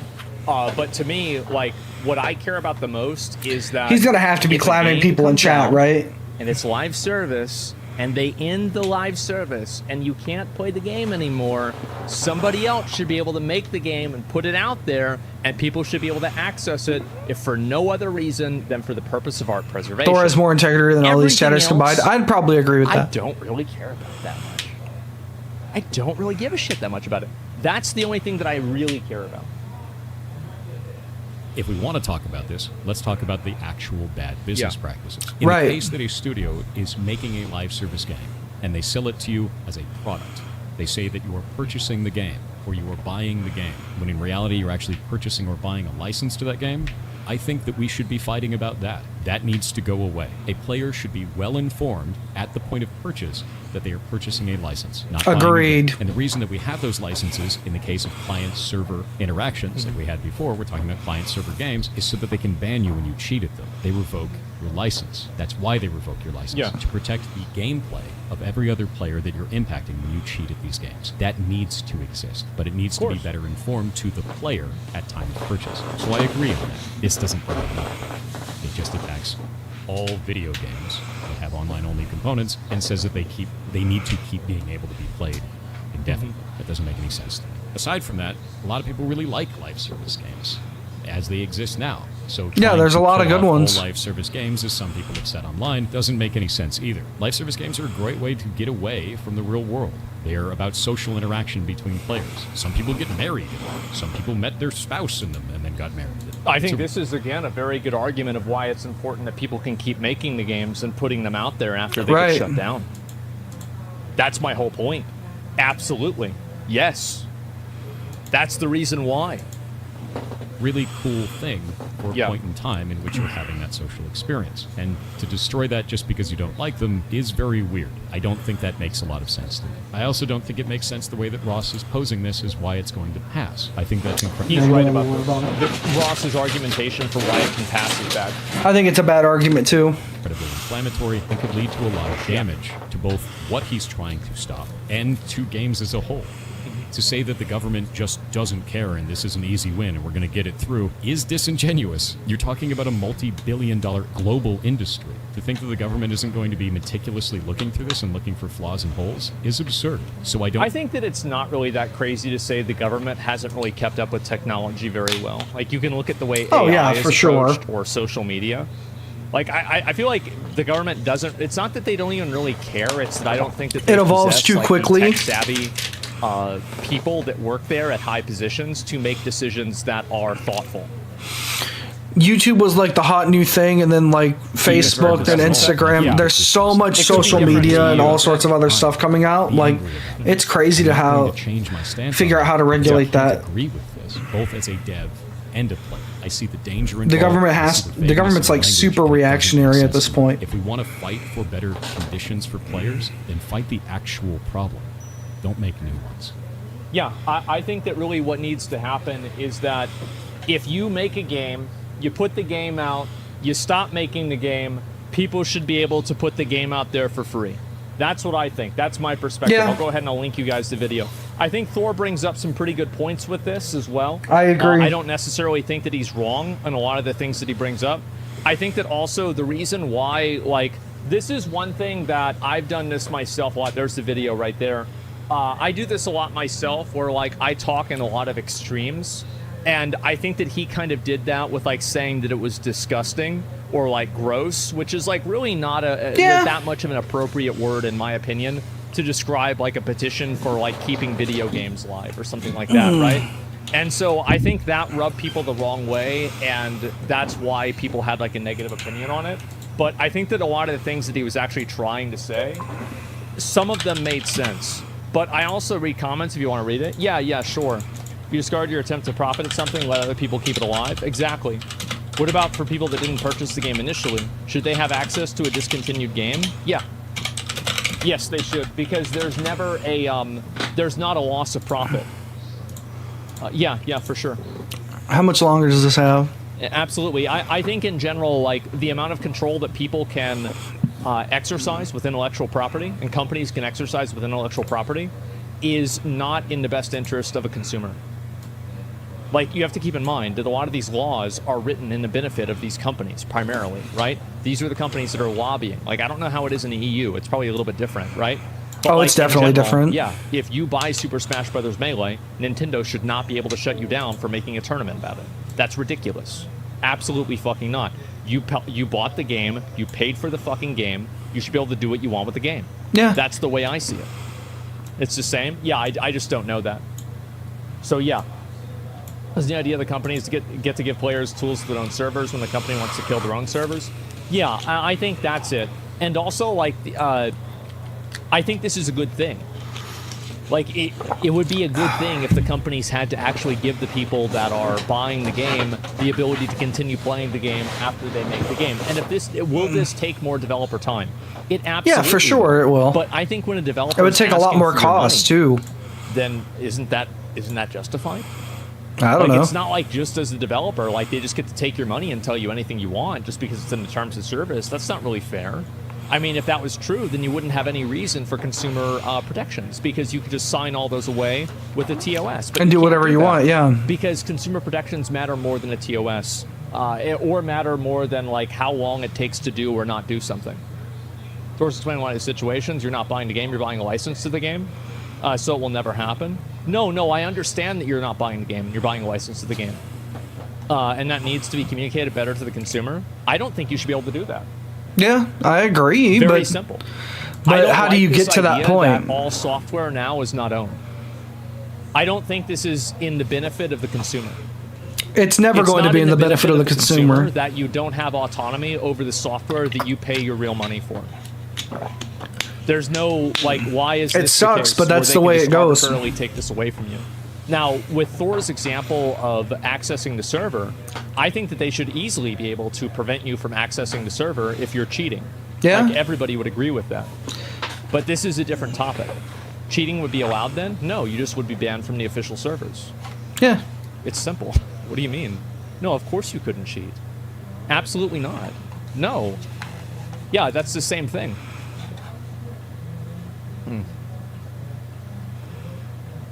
To normalize the concept, they want to apply this idea for cars now. It's coming close to reality. Yeah. I think this is pretty much over. Okay. I think both of them have really good takes. I would like to see them talk, like I said, in person, or not in person, but like online. I think that would be interesting. I would definitely want to see that. Anyway, we're gonna play Bully now for a little bit because I want to do some gaming after watching some more serious stuff and then some more internet drama gaming stuff. So we're gonna run around and bully and have some fun. I think we should have some fun after tonight, watching the Beast drama, and then watching Pirate Software and then Asmon's response to him. I probably should have just watched Asmon's response, but I try to, when I react to stuff, watch the original thing at least first. So. I may be a loser, but at least I've got loser friends to hang out with. Whatever. We wouldn't let Oh, you the into frame our gang, rate. Pete, because you're weird. Weird. Look at you. You've got a weak bladder. Hey, Algie, I need some help. I've got a plan to take over those jock scum. Hey, Jimmy. Hey, so what do you say, Algie? Us help you? Yeah, think of everything I've done for you since I got here. You? You're like a bouncer. We're a bit above helping people like you. I mean, get real, duh. Pea stain. Now you need my help. Yeah, he's got a point. Damn. Well, you know what you gotta do now, don't you? What, beg? No, get to Ernest. He runs that clique with a rod of iron. You get him on your side, and you got the rest of them eating out of the palm of your hand. That's true. How, by joining the trigonometry club? No, that would never work. You gotta show him who's boss. You might be onto something. See you later. Hey, wait, Jimmy. Can I come for once? I would love for him to come. Come with us and go mess some stuff up. I like Pete as a character a lot in this game. I know it. Hey, losers. Mind telling me where your fearless leader is? I'm afraid your diplomacy skill is too low. Do you have any idea how... He's at the observatory, but don't tell him I told you. Alright, let's do this thing. Forget it, Hopkins. You're not getting in without the key code. Okay, it's 1138. Please don't make me join.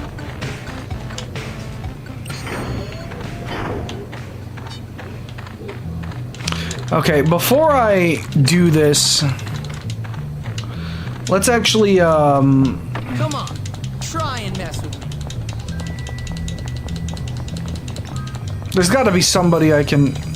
Is it class? I thought it was, afternoon. I should do biology, but I don't want to. Okay, you know what? We're gonna just go do the mission. If I can beat it in time, I can make it to class by just getting in trouble on purpose. Alright, so here's what we'll do. We'll just run like hell and hope for the best. You're in my domain now, Jimmy. Prepare to suffer. I don't think I have to fight these guys, so since we're on a crunch, we're just gonna run. I'll take that. Are you still trying, Jimmy? You are bloody-minded. I have to give you that. Oh, dang. Your aggro management won't save you, Hopkins. Look at that.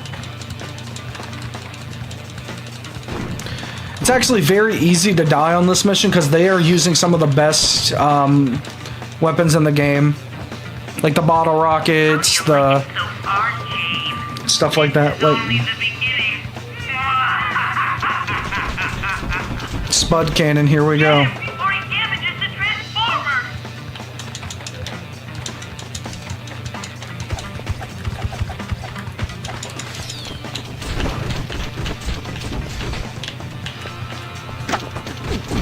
Oof. See that health bar?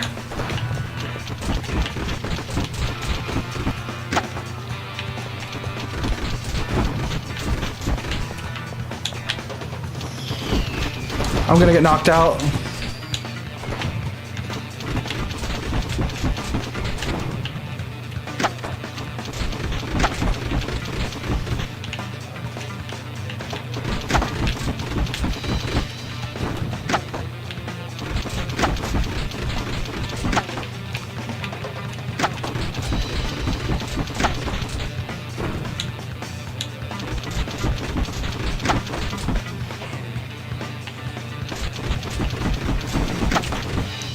Huh. There we go. He can try, but he won't break down the door. Okay. Sure, I won't.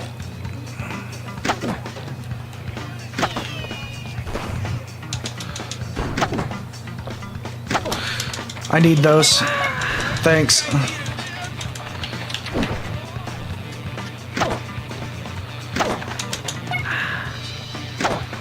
Oh, I can apologize to him? Yeah, I'm not doing that, but...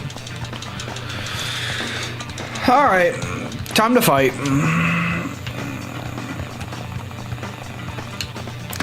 Oh, do I have to get on the cannon?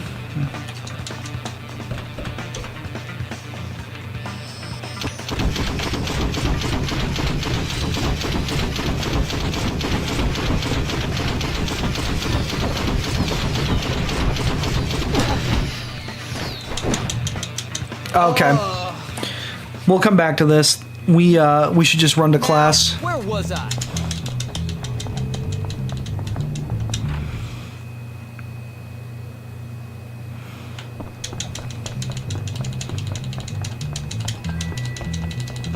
You're here to learn, not to Yeah.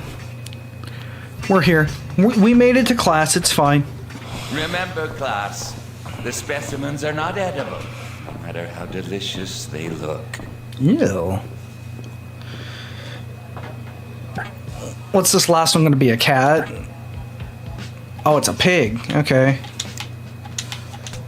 The only dissecting I ever did was a frog once. And it was gross.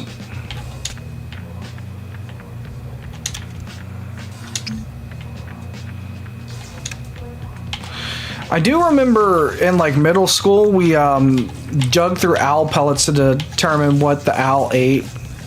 I mean, they were all mice, but like I actually think I probably would have liked science more if I got to do more lab work, but we didn't have that.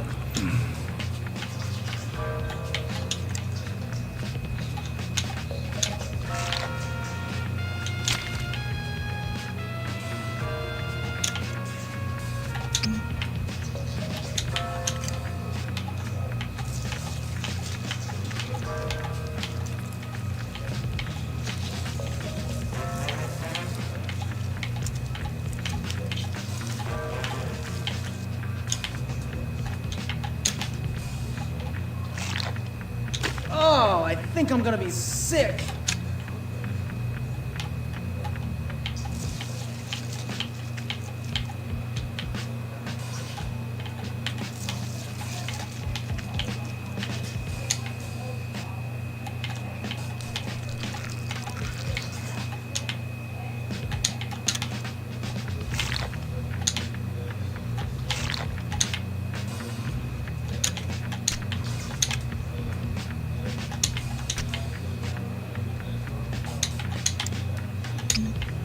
I don't know why I needed to do the snout, like at all, other than to just waste time.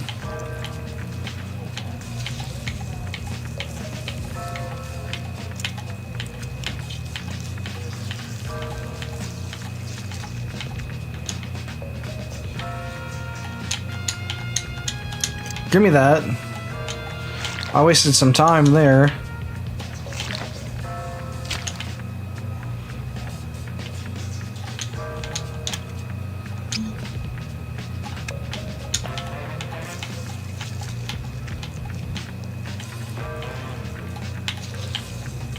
Patience, Hopkins. You can't rush science.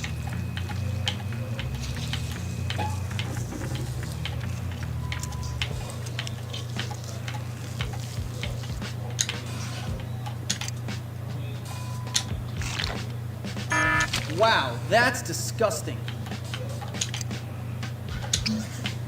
Dude, I'm not gonna win. No, no. Gently, carefully. What's the matter? Can I just quit? Like cutting things open? Really? Dang. Hopkins, you've got to put some That effort sucks. into it. Well, alright, fine.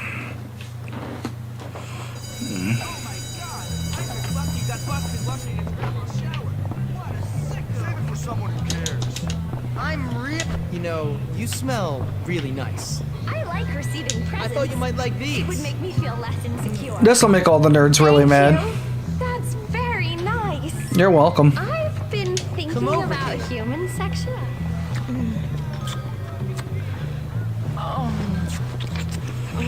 We'll need to do the other class here in a bit, and then we'll try the observatory again.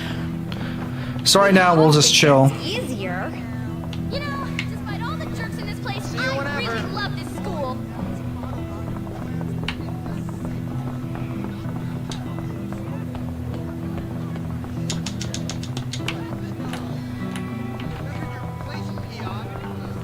I think the other class today is math.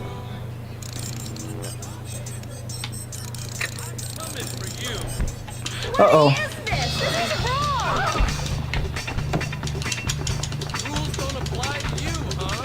Nope.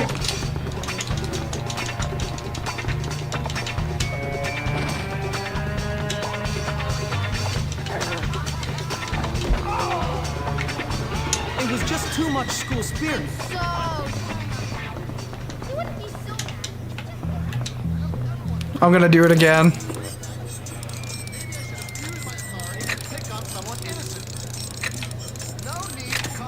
There we go. Music 5. Oh boy. Music has worked so well this entire playthrough.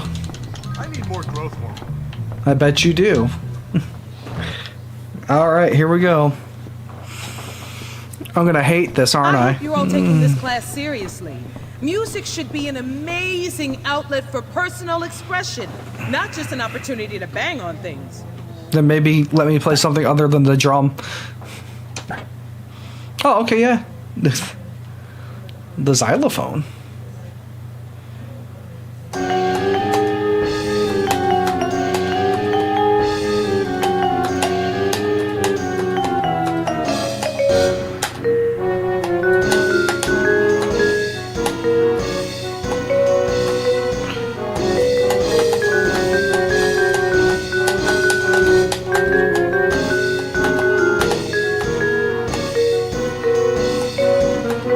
Is this the presidential theme?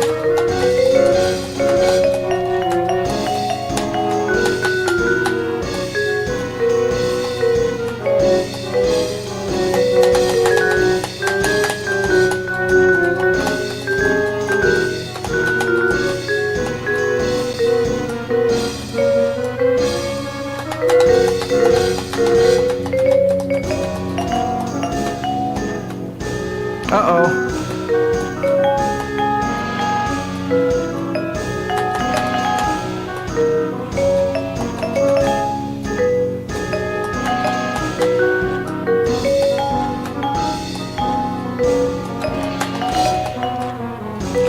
It feels like I'm just like banging my triggers.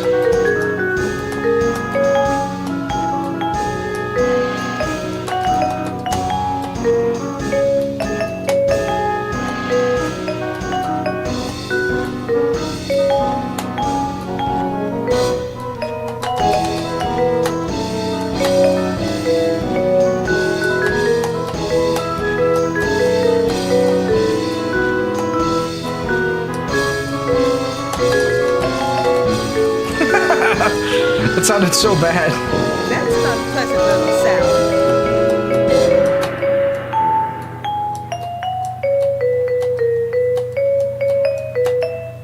I got an 89. What do you mean? I guess it had a kind of abstract jazz quality. All right, whatever. An 89 is a fail. I think Mr. Burton really hates everybody. We're assaulting the stronghold again. When I hit that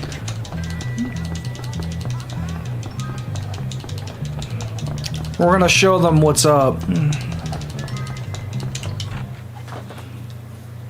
You ain't gonna get away with this.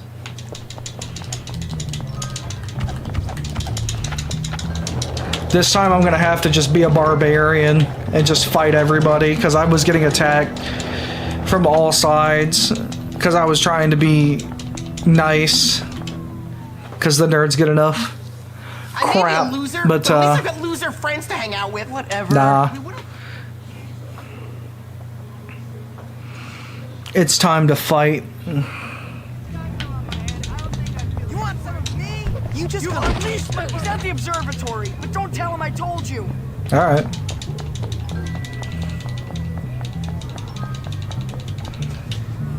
Forget it, Hopkins. You're not getting in without the key code. Okay, it's 1138. Why must you always... Let me just make sure I have everything. Come on, someone make me angry.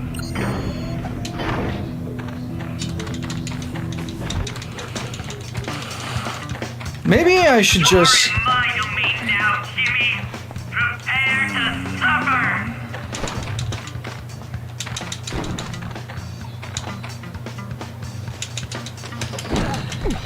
Oof.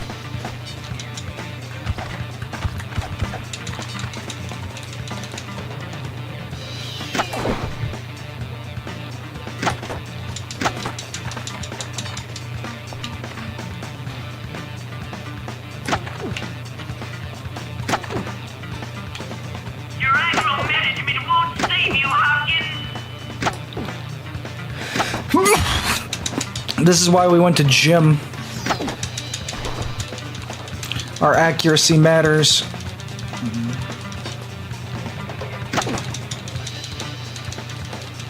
How do you like it so far, James? This is only the beginning. What?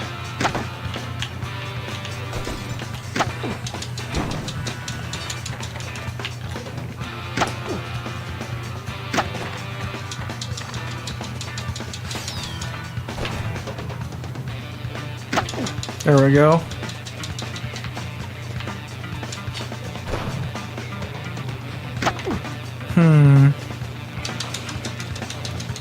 Okay.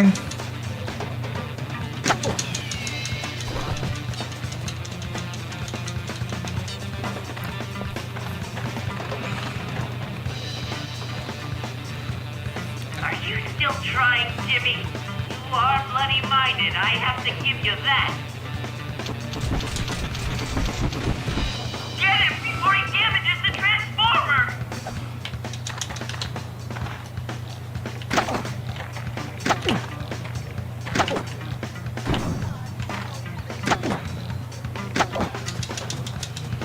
Nothing ever goes my way.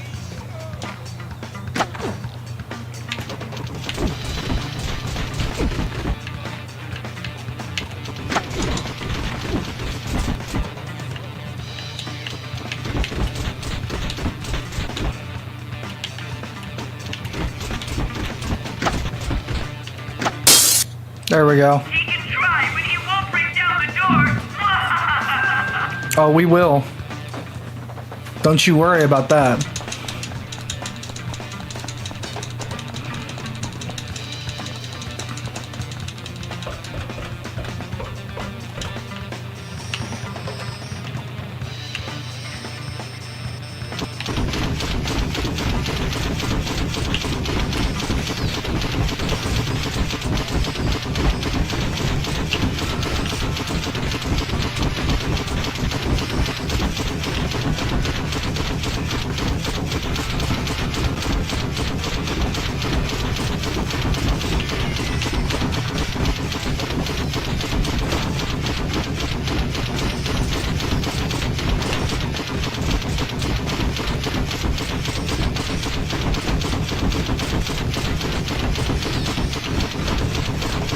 How did you guys get inside? I get they're just spawning them there, but like I didn't see them run in.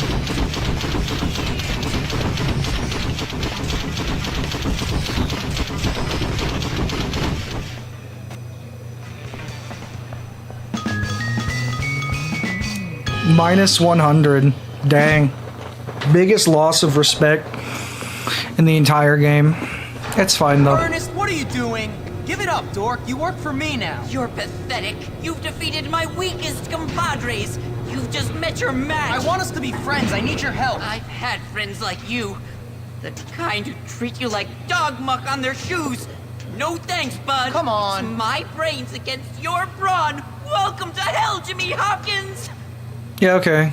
Yeah, I have chicken legs. So what? Huh?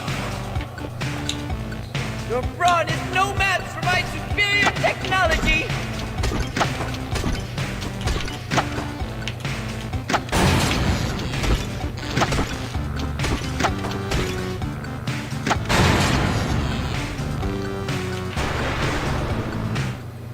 This is for you, Jimmy!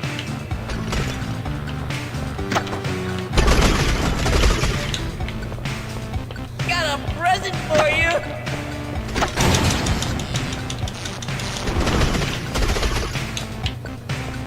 Oh, you'll like this, Jimmy.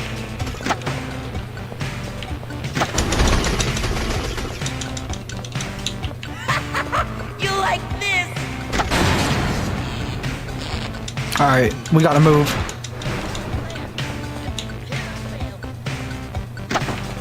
Think it's funny now. One day I'll invent a better nuclear bomb. Then you'll be sorry. You guys treat us nerds like dirt. One day you'll regret it. Can't we all just get along? No.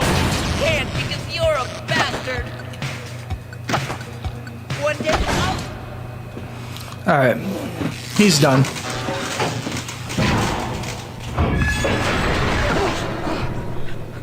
Maybe now he'll listen to me. Here, just take it. You're just like everyone else, picking on the little man. I'm not like everyone else.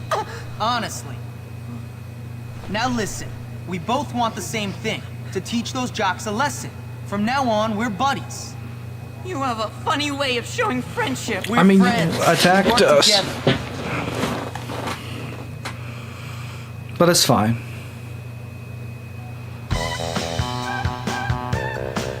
Spud gun is available in your room. Yeah, okay.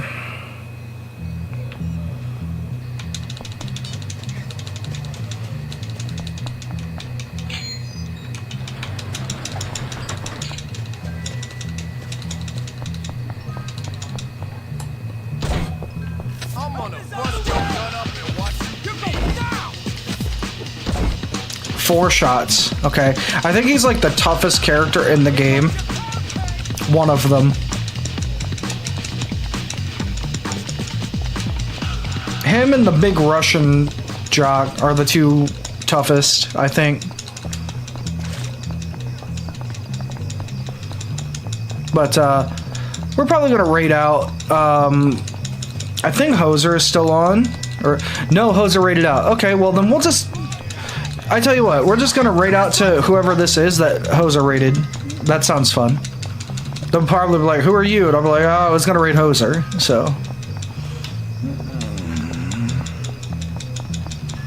Yeah, we'll do that. Let me just go in here and save. Cause it's 11:30. I normally get off at 11, so I just wanted to do a little something besides watching videos because it did get a little heavy tonight. So anyway, Friday, I don't know what I'm doing, but we'll have fun. Anyway, we're gonna raid. I don't know who this is. Hold on. Goober Bell. Okay, sure. That's fine. We'll raid Goober Bell. I will raid out to them because if Hoser thinks they're good enough for his chat, they're probably good enough for mine. So I'll send you guys over there. Who all ever is still here anyway.